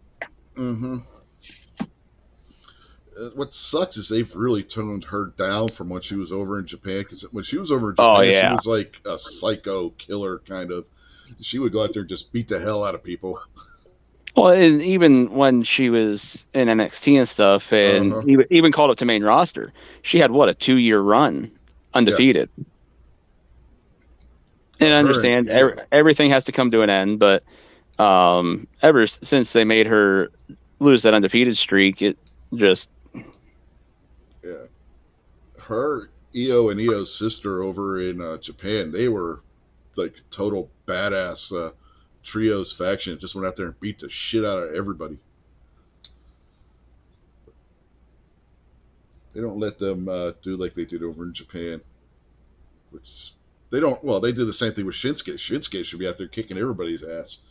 If you look at his New Japan runs, when he was battling for the Intercontinental and heavyweight titles all the time over there. Some of the matches, him and AJ Styles fighting over the heavyweight title, man, they're classics. But for some reason, when those two came over to WWE and got on the main roster, even in NXT, Shinsuke was still a badass, beating the hell out of people. But when they got up to the main roster, Vince was in charge. Nope, can't do that anymore. That's what I was about to say, Vince. Yep.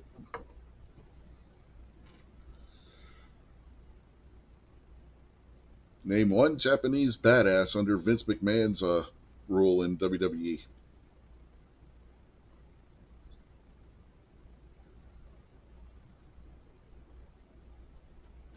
Well, if you want to be technical, he was Samoan, but he portrayed a Japanese guy, and that'd be Yokozuna. No, he portrayed a Samoan that was the first non-Japanese Yokozuna, which is why they called him Yokozuna. I thought Yokozuna was portrayed as a Japanese guy, but he was actually Samoan. No, they portrayed him as being Samoan. In fact, they portrayed him as being American because he was from America, Samoa. Yeah. But the sumo outfit. That's because he was supposed to be a sumo wrestler. The whole thing was that he was the first non-Japanese to hold the title of Yokozuna. That was his character. Gotcha. Yeah, it wasn't that he was actually Japanese. He just dressed as a sumo wrestler.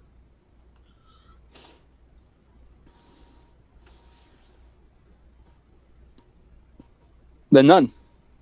Yeah. But then you go back to his dad, and you got Mr. Fuji and Professor Tanaka. They were a badass tag team in their day. But under Vince, there aren't any.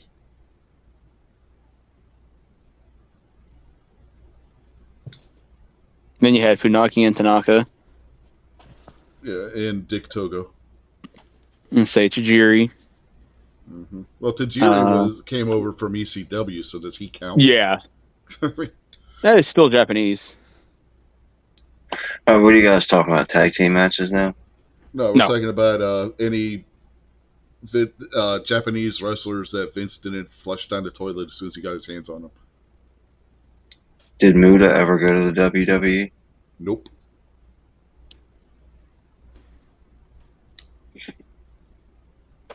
I thought Mr. Fuji was pretty cool. Yeah, but that was under Vince's dad, though. Yep. Right, yeah. Okay. I guess Fuji was a awesome prankster too. Yeah. Pull some great ribs. I'm trying to think who the hell is telling this story, but Fuji actually paid to have somebody come and pull the motor out of somebody's car in the middle of the night. So they went and got in their rental car, turned the key, nothing happened. So they popped the hood, and the whole friggin' motor's gone. They're like, "What the frick?" And then they found out Fuji actually paid somebody to go and pull the motor in the middle of the night. I was like, that is got to be one of the greatest ribs ever. That's amazing. Yeah. John Cena had a good story about Tajiri. They had all gone out, hit Cena, a couple of the other guys, and Tajiri had all gone out drinking one night. And Tajiri always played up that he didn't speak English very well. Oh my god, this is a good one.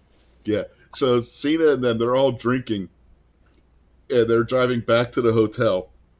And they pass a Burger King, and Tajiri, crystal clear English, "Hey, who wants to get Burger King?" And Cena said, they all just looked at him like, "What the fuck did you just say?" Like, oh. Like that time that friggin' Kofi broke character live on TV by messing up his accent. Triple H looked at him like, "Aren't you supposed to be Jamaican?"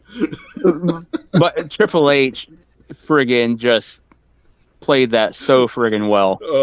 Yeah, that was back during their DX run. It was just him and Shawn Michaels. Yep. And Triple H just looks at him, cocks his eyebrow like The Rock, says, "Aren't you supposed to be Jamaican?" And Kofi just lost it. He just starts laughing. Just broke him right there with that one simple sentence. "Aren't you supposed to be Jamaican?" And right then and there, Kofi being Jamaican was just dead at that point.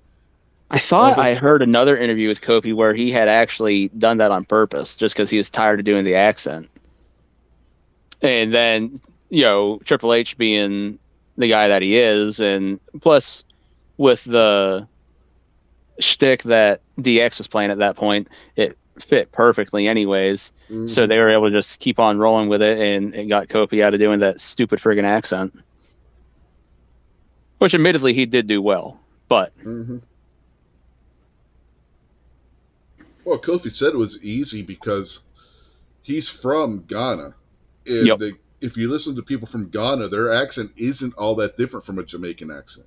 No. So that's why he said it was easy to do the Jamaican accent. He was just tired of doing it because he'd have to remember to get into character and everything every time he got to the arena before he went on the mic. That and like if they had him do any publicity stuff, he had to remember, oh yeah, I've got to talk like this.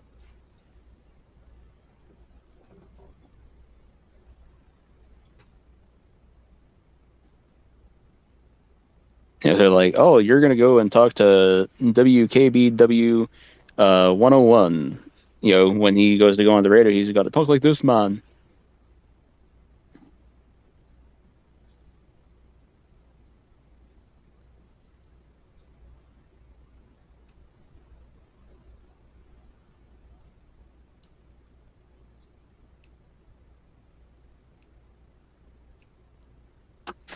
All right. You guys have to pick favorite style of match. If you had, say, a pay-per-view that was 8 matches long, and they're all the same match, what do you pick? Do you pick singles match? Do you pick tag team match? Do you pick six-way sexy matches? I don't know. You know what the names of matches. Like, what match would you pick? Every match has got to be that match for a pay-per-view. Go.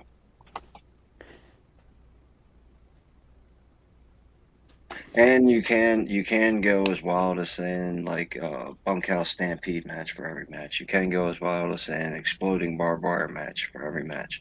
Whatever kind of match you want, but all 8 matches are that match.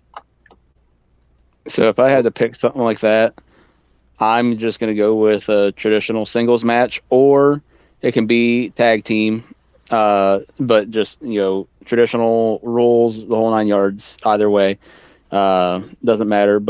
And I say this because you can still do so much with that, But like as soon as you make it a no DQ or TLC or just a hardcore match or anything like that, when they all end up boiling down to the same thing, people getting hit with a bunch of shit, a whole lot of gimmick. At the end of the day, I like a good story told in the ring with guys selling and it making sense. I don't need a bunch of weapons and everything else thrown in the mix. Okay, I'm gonna go a little something different. I've seen it done once in New Japan. A tag team tournament, but all the teams are picked at random. You don't know who your tag team partner is until you get there. You could have heels teaming with faces, people that are in the middle of feuds with each other, because it's all done by at random. The teams are all picked at random. It was mass chaos, and it was hilarious, and there were actually some really good matches that came out of it. Guys working together that you wouldn't expect to work well together. So you'd have a pool of 16 teams, and then each team would theoretically pick a number out of a hat, and the No, two you'd have teams would pick. 32 guys, and each of those 32 guys would pick a number, and if two guys got the same number, they were a tag team that night. That would be kind of cool to see in WWE or AEW. Yeah, I like both of those. Like I agree with barbecue probably the most traditional. That's what I'd like to see in the MJF Moxley match is them standing there and look at each other in the ring and say, let's have a wrestling match. Let's get this over with. Find out who's the better wrestler right now. No 2x4s, nobody coming in, nothing falling from the ceiling. Me and you in the ring. Let's go. See, like Moxley would have been amazing in WWE in the very early 2000s when they had the hardcore title and were doing that. Like that would have been right up his alley.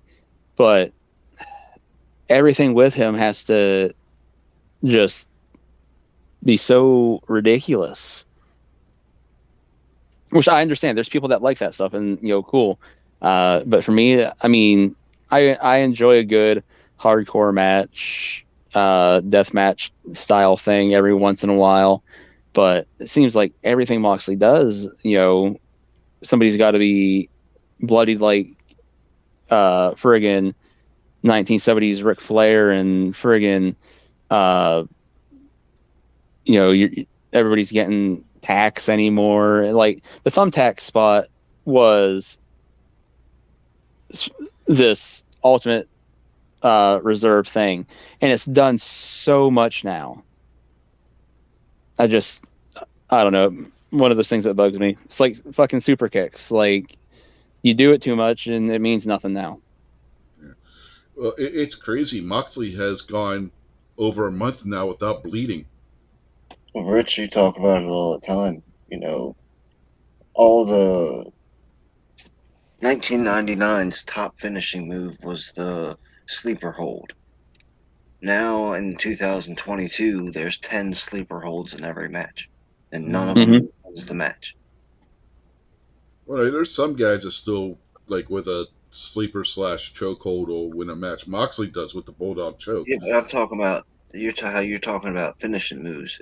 Yeah. There's 50 finishing moves in the middle of a match that last another half an hour after the 50 finishing moves.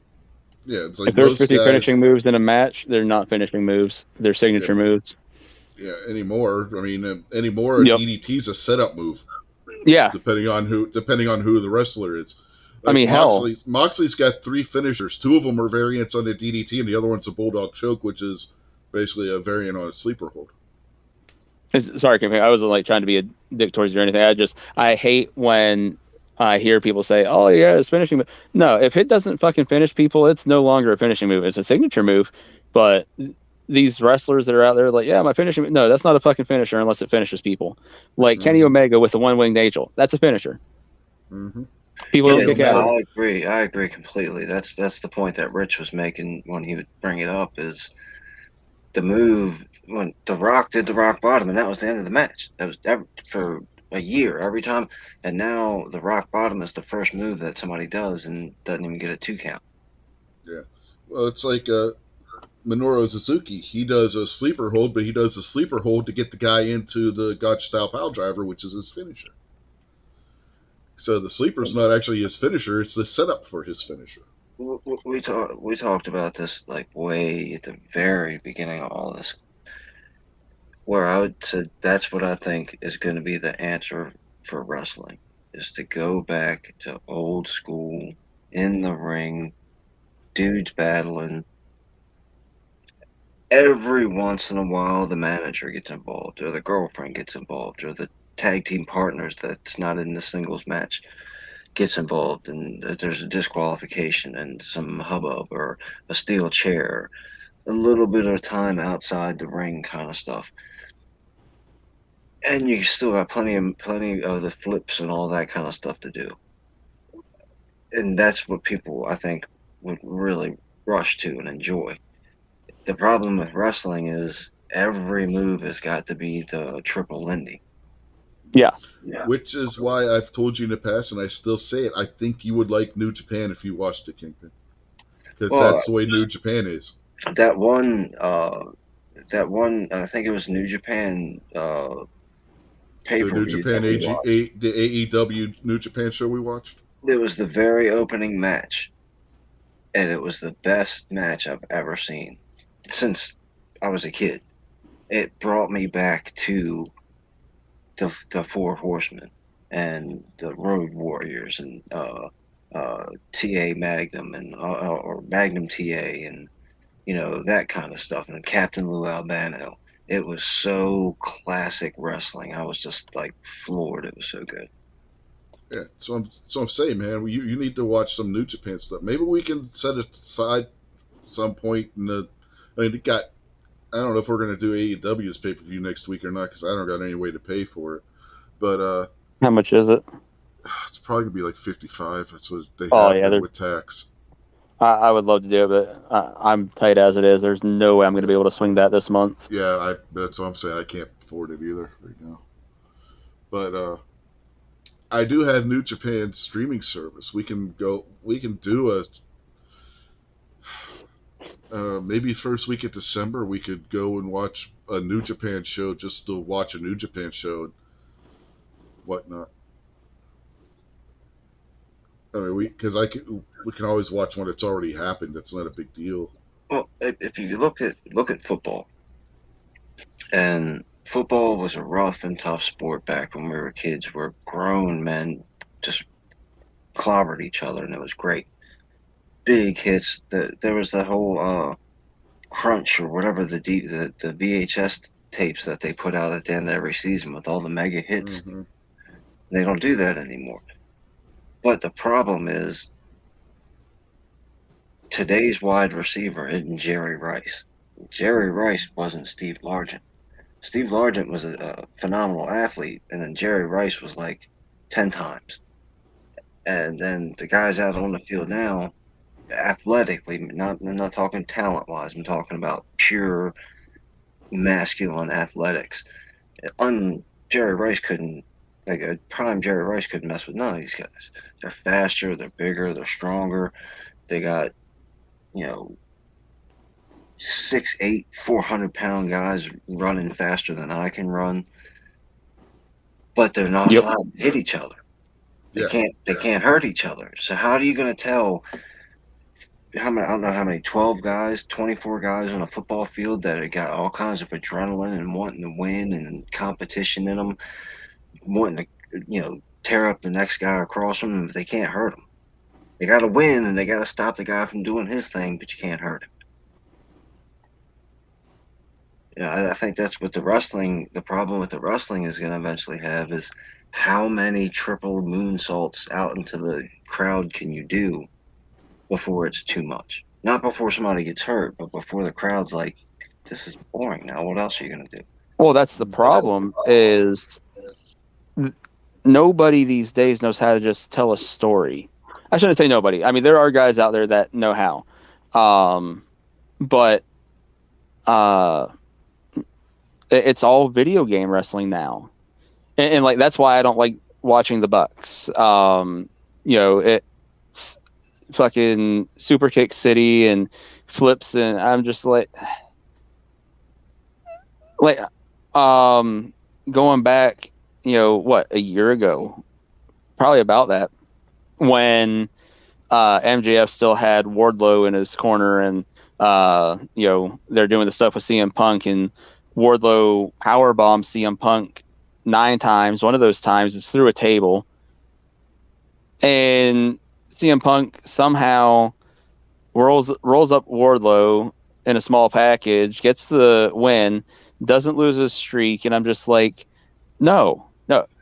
CM Punk should not even have been moving at that point. The match should have been stopped. Like, oh yeah, he's basically dead here, and they should have been bringing out a stretcher, putting him in a neck brace, put him on a backboard, and we don't see CM Punk for 3 months. Like, 100% agree. 100% agree. It just there's things like that bug me, because it's every time somebody does like the 540 splash, well, now I've got to do a 900 splash, and then I've got to do a friggin' 1300 splash with a triple sow cow and an inverted fucking neck breaker thing. And where does it stop? I think they're already past the point of where it's too much. Something like a DDT, like Rich just mentioned a little bit earlier. That Jake the Snake patented that thing, and that was a finisher. And I'm sorry, but if you're getting dropped on your head, that should mess you up. I'm not saying that it should always take you out, but that should at least daze you. You got Randy Orton, who does a DDT from the second rope. Drags you back into the ring after he flings you out. You're just basically there like dead weight with your ankles stuck in the second rope, and then bam, DDT. Look, I mean that should be a finisher. Well, that's his setup to his finisher. It is. Because he goes into that where he's just waiting, yep. Like a predator. The Viper is coiled and ready to strike, and he's pounding the mat. RKO. Yep. And I realize that's the setup, but that move, it doesn't need to be set like that. Just on sheer looks of it, is so devastating that could be a finisher. It is. Some guys it is. That actually is it's Jado over in New Japan. That's his finisher. He calls it the Green Killer. That was his finisher for years. Yeah, 100%. That should be a finisher. Super kick. Anytime that you're taking a friggin' flush kick like that to the face, that should just friggin' destroy your night. Yeah, Done. That started with Chris Adams. Well, it takes away from the pageantry, I guess you could say, of the bad to the bones tough guy wrestler. Like going back to when you're kids. When you're a kid, you would think if you were to see Hawk and the Animal walking down the street, you'd be like, man, those two dudes are bad, dude. You don't want to. Oh, that's Hawk. Oh man, they can kick some serious butt. Now, if you see a wrestler walking down the street, you're like, hey, there's that gymnast over there. Yeah. Friggin'. Like, when you see Omega and the Bucks do the whatever the hell they call their triple super kick at the same time, that should just end your career. Well, plus, going back... Imagine getting hit by 3 Mike Tysons at the same time, but you should die. And you think the barbed wire matches back in the day, like a Terry Funk, or a cage match or something, like one of the special matches. Usually you got one of those matches when two dudes were so pissed at each other and their rival was so deep they had to just have the ultimate match. Now, they just do it for fun. Yeah, the opening to the pre-show for a pay-per-view is a cage match. Because there's no build to this. There's no story. There's no build or anything. I mean, literally, they'll Well, be like, "We're gonna have a death match." Where the fuck's the build to get you guys to the point where you're gonna have a death match? Like, there was a friggin' death match in Japan where a guy was shown as being disemboweled. oh, I that's mean, the Japanese are just crazy. So there's a whole yeah, but federation still, over in Japan where it's nothing but death matches. And that was actually like, it's from the Chinese government that actually happened. So But just sorry about that. Yeah. speaking of storyline going with cage match, Luchasaurus versus Jungle Boy in a cage match on Saturday coming up at the AEW pay per view.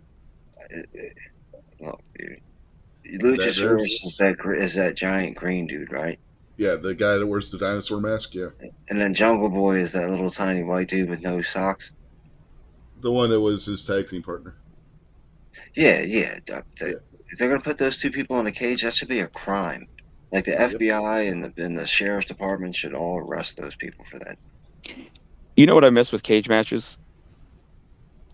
Both guys get in the ring, the cage lowers around them, they stop, they turn, they look at the cage, they realize I'm locked in here with this guy. We got nowhere to go except beat the hell out of each other. Cage matches were made because you weren't supposed to escape. I don't know when the hell the escape clause came into the whole thing. That's a Vince creation.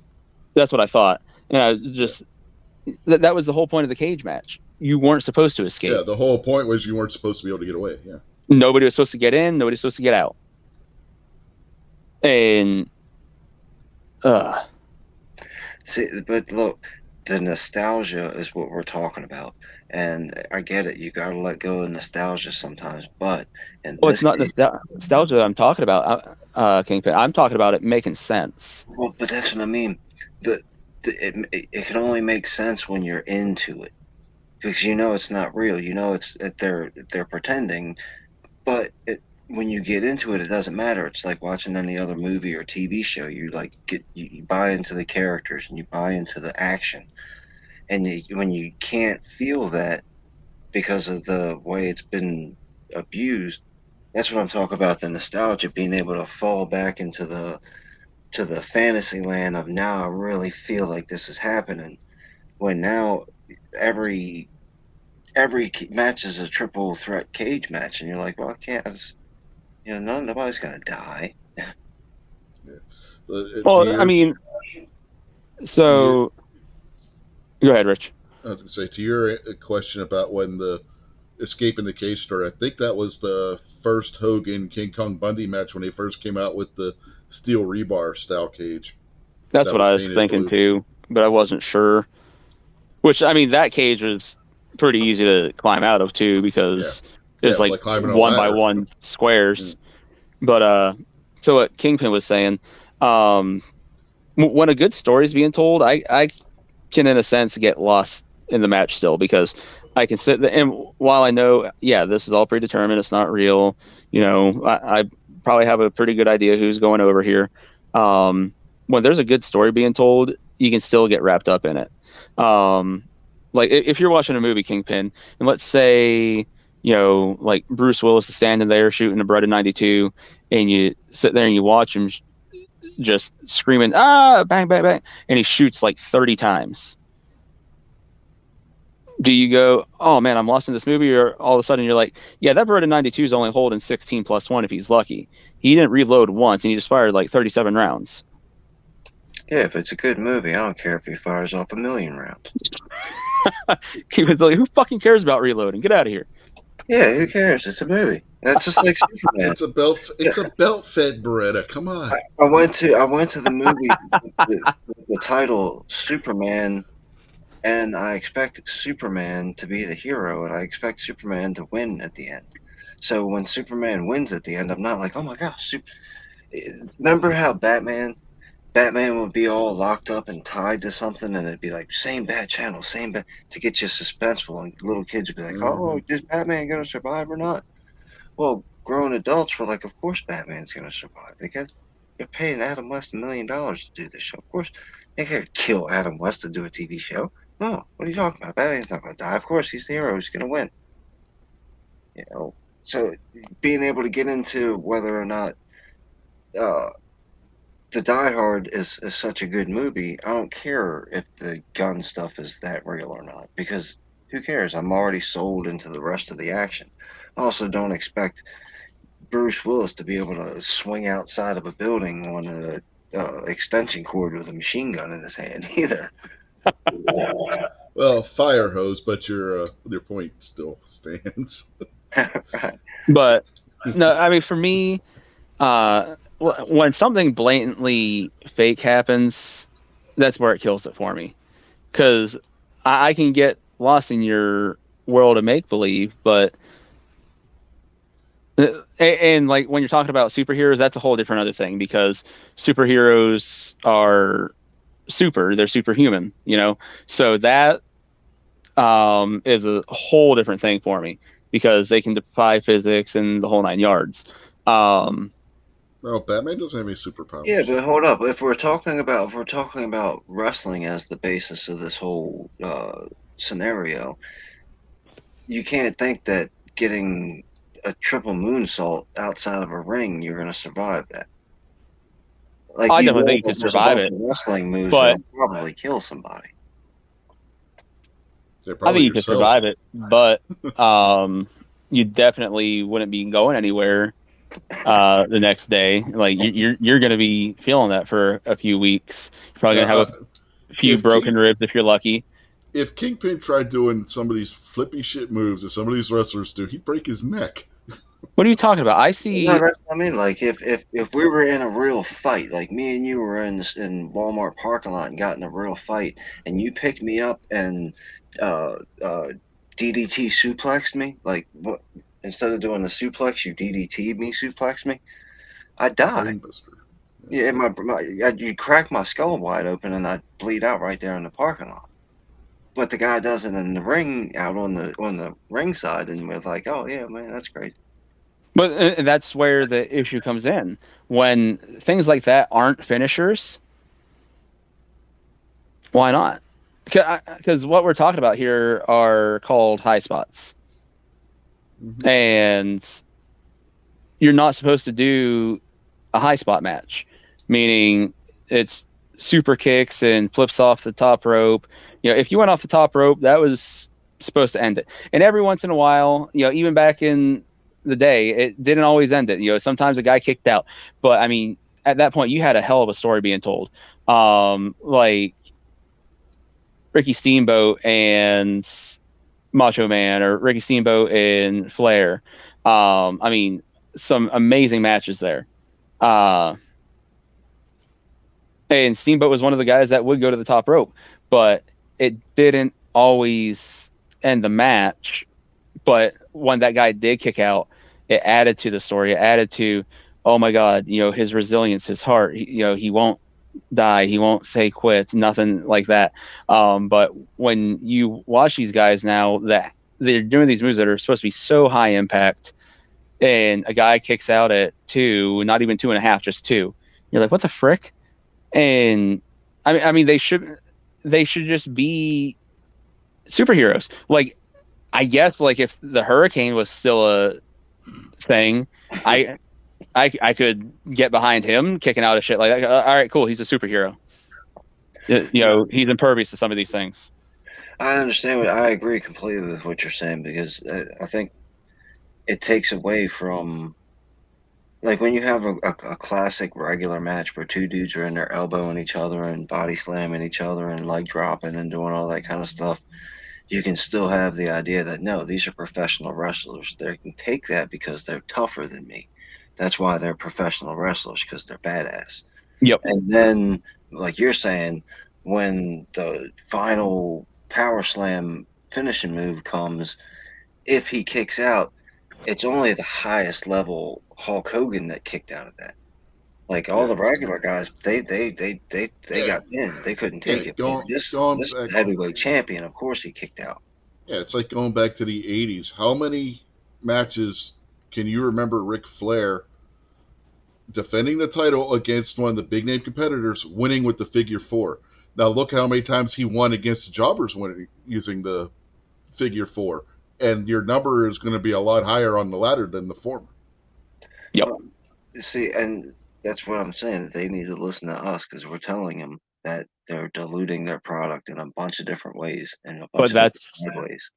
that's the problem though, because you got guys like us that are like, yeah, hey, you're diluting it, but there's so many other people out there that didn't watch old stuff. They don't know wrestling that told a story and made sense, and you know, they look back to things like the Attitude Era, and friggin' Vince Russo, I think, is one big guy to blame because, like earlier, when Rich and I were fantasy booking, how to get the belt off Roman, I was like, you know what, friggin' get one on Cody, get one on Roman, have them on separate shows, build that for 3 months to SummerSlam.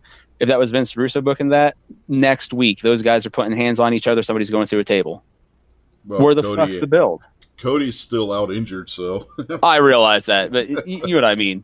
yeah. And like Vince Russo next week, there somebody's getting I, hands on them and yeah. somebody's going through a table.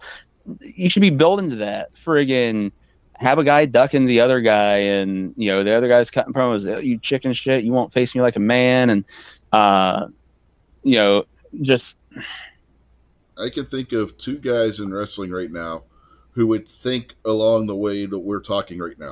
One's Triple H, because he was a yep, fan of that back when he was younger, and Nick Aldis, who is leaving the NWA and was suspended by Billy Corben yes, because he told Billy Corben his shit is getting too out of hand. And he said that when he goes into a wrestling match, he has a Harley Race scale. What would Harley Race think if I did this, or this in a match?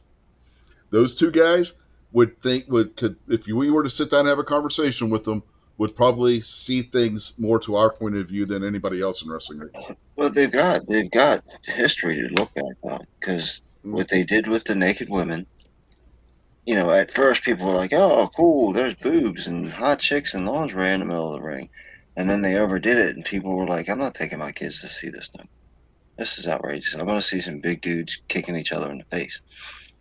Then they brought big dudes honestly, kicking each other in the face, but then the big dudes kicking each other in the face were drinking beer and cussing on the mic in the ring. And then parents were like, "I ain't taking my kids to see this shit." but that was the same era. That was both Attitude Era.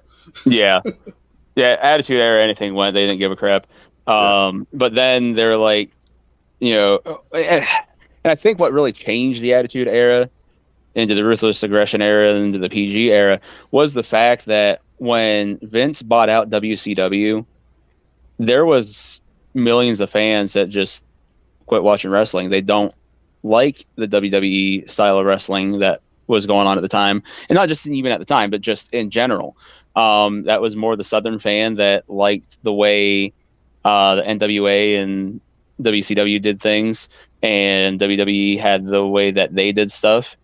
And so when they got bought out, people tried to watch for a little bit, but then they're tuning in, they're watching all the guys that they liked from their company get jobbed out, and they're just like done. And they lost millions of viewers for life. And I think part of the issue was they're like, we need to, our viewers are just getting older. We need to lock in a younger demographic. So they started to dial it back, and they're like, oh yeah, we used to do this thing where we were basically the cartoon company. Yeah, we'll just go and start pandering to kids again. And you had Hulk Hogan, say your prayers and eat your vitamins and all that, and you had the Ultimate Warrior who's done up in all these bright, flashy colors, and it was the cartoon territory in a sense. yeah. Um, What's crazy if you look at the demographics now on the ratings. WWE.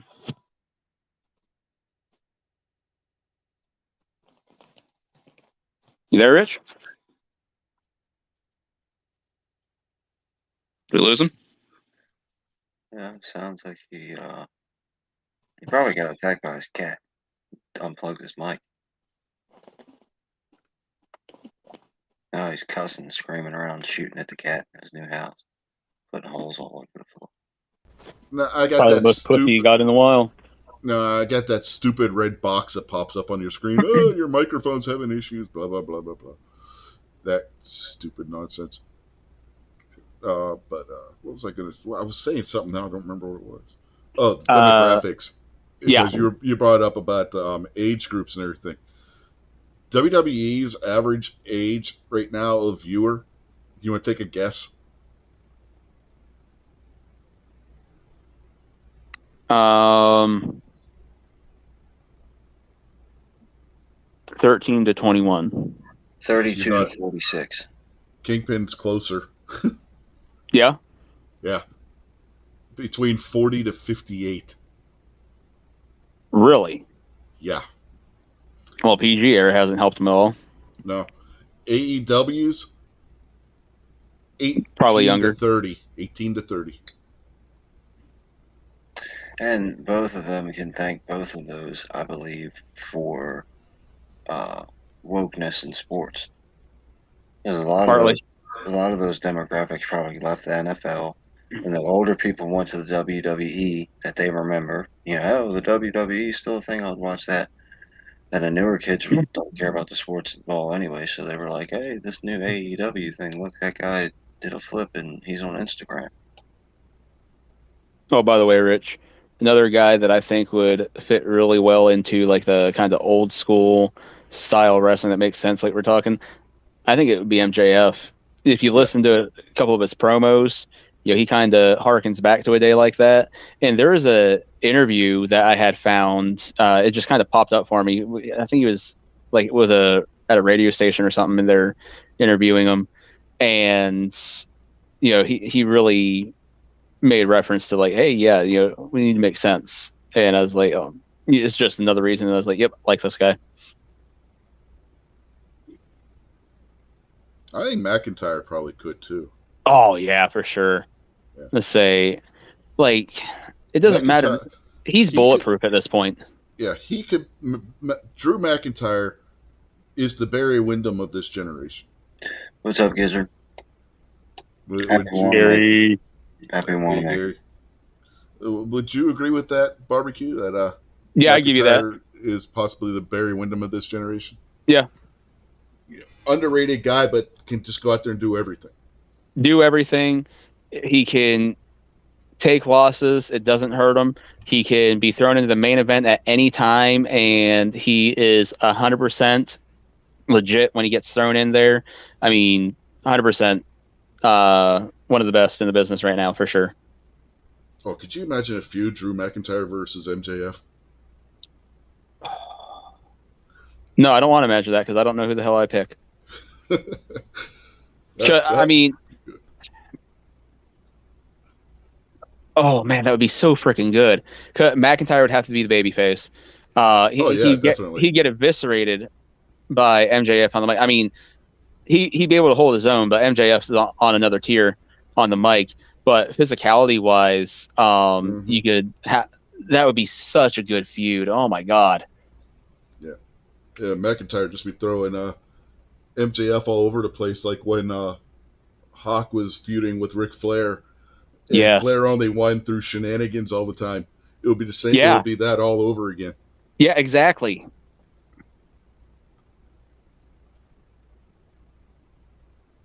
Oh man, that'd be so good. Don't even put bugs like that in my ear because I do not think McIntyre is ever going to be going to AEW. But there's a chance that MJF could end up in WWE. Yeah, but not for another 5 years, from what I hear. Oh no, he only signed a 2-year extension. Was it? I heard. Yeah. In all, he's got 5 years on his contract now. It was because they extended it. It was only a 2 or 3 year extension. Still, that's still 5 years. I gotta wait. No, he's already got 2 down. He's already got 3 years down on his contract. His contract would have been up next year. Then they extended it. So I think it's 2024 or 2025 is when his contract expires. All right, I can wait that long. Like if he signs an extension, that I don't know. I think that'd be crazy because if he I feel like they'd almost have to debut him like they did AJ in the Rumble, but have him win the Rumble, or just friggin' do something completely wonky and have him just main event Mania right then. I don't even know how the frick they pulled that off. Well, I guess have him debut in Money in the Bank like when he came back just recently. if you remember that, we watched that pay-per-view where he came back as masked and won the ladder match for the poker chip, which that's is why one that he's I taking on Moxley. Too. Yeah, which is why he's taking on Moxley on next Saturday. But I was thinking about it. I was like, technically they could actually just do that, because I mean, in 2 years they will definitely have the title split back up. So whoever wins Rumble would pick who they want to fight, and then the other person's like, oh, I've ran through everybody here, blah blah blah, and they could just be like, all right, cool, we'll have a mystery opponent for you at Mania, enjoy. And then you get all that speculation and everything, and obviously if people know that, oh, MJF's stuff, that his contract ended at this time, and conveniently that would line right up with the Mania, like there'd be a ton of speculation. And at that point people would be pissed if it didn't happen that way. But oh my god, if it did, holy shit. Imagine the pop too if his entrance music, not the entrance music he has, but the entrance music he used when he came back wearing the mask for that pay-per-view, it was Sympathy for the Devil, the Rolling Stones. You haven't seen that, have you? No, I just thought, imagine if the person that's like, I've run through everybody here, I've got nobody left to beat, I've got nobody to face at Mania, is Drew McIntyre. So then MJF comes in, beats McIntyre at Mania. McIntyre uses the excuse, I had no way to prepare for you. I didn't know who you were, let alone, the whole 9 yards. So you got that story. Then they just start that feud. And I mean, shit, you could run that for a friggin' year. Yeah, but that wouldn't. I don't think they would do that because that's not McIntyre's style to whine and complain like that. If the shoes were reversed and McIntyre was debuting and it was MJF, MJF will be like, I wasn't ready for him, because that's MJF's style. But McIntyre, it would set up a feud. But it wouldn't fit for McIntyre to be the babyface to have the excuse angles. What I'm saying, you know what I mean? Well, I'm not saying that he actually uses it as an excuse. Just says, "Hey, I want another shot at that. Mm-hmm. These things happened. Put me on a fair playing field." And then MJF just works the heel part at that point. Which the only problem I kind of foresee, if MJF did go to WWE, is the writing crew. Because I feel like a lot of his promos he's just doing. Oh, yeah, I mean, he probably has something pre-done in his head, what he wants to hit, but then he just goes out and he freestyles. Yeah, the way they used to. If you've noticed, that's what's going on a lot more in WWE. Like we were talking about it earlier with Sami Zayn. That was all off the Uzi thing. Sami came up with that on the spot. Yeah. Triple H has taken the reins off of these guys, no pun intended. But yeah, I mean, it has gotten a lot more lax as far as the scripting goes, which is really nice. But they still have a writing team, and I'm like, eh. Well, so does AEW. I mean, they go over certain things with the guys, and they give them, we want you to hit this point, this point, this point. But they're going out there and they're doing it off the top of their heads anymore. They don't have to memorize the script that they're handed an hour before the show goes on the air and expect to have it memorized. Vince was known to do that. Yep. Oh, shit. Vince was known to rip up the script a friggin' hour before the show. That's what I just was alluding to. The guys being handed their lines like an hour before the show and being told, here, memorize this. I'm ripping up my script right now. All right, boys. Good night. Yeah, this is fun. We've been going for 3.5 hours, so yeah, we do got to wrap it up. Has it been that long? Yeah, we went a You little bit guys longer can- because we've missed 2 weeks of show. So I mean, we had a lot of catching up to do, I guess. But you got anything you want to plug before we get out of here, Kingpin? No. No. Like you, Oh yeah. barbecue. Wait, hold on. Uh, patch swap. Get on the patch swap.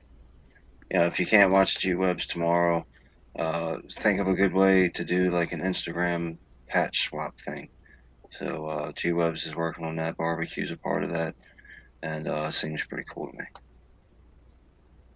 All right. And what about you, barbecue? Yeah, I'm going to plug the patch swap too. It's actually a really good time.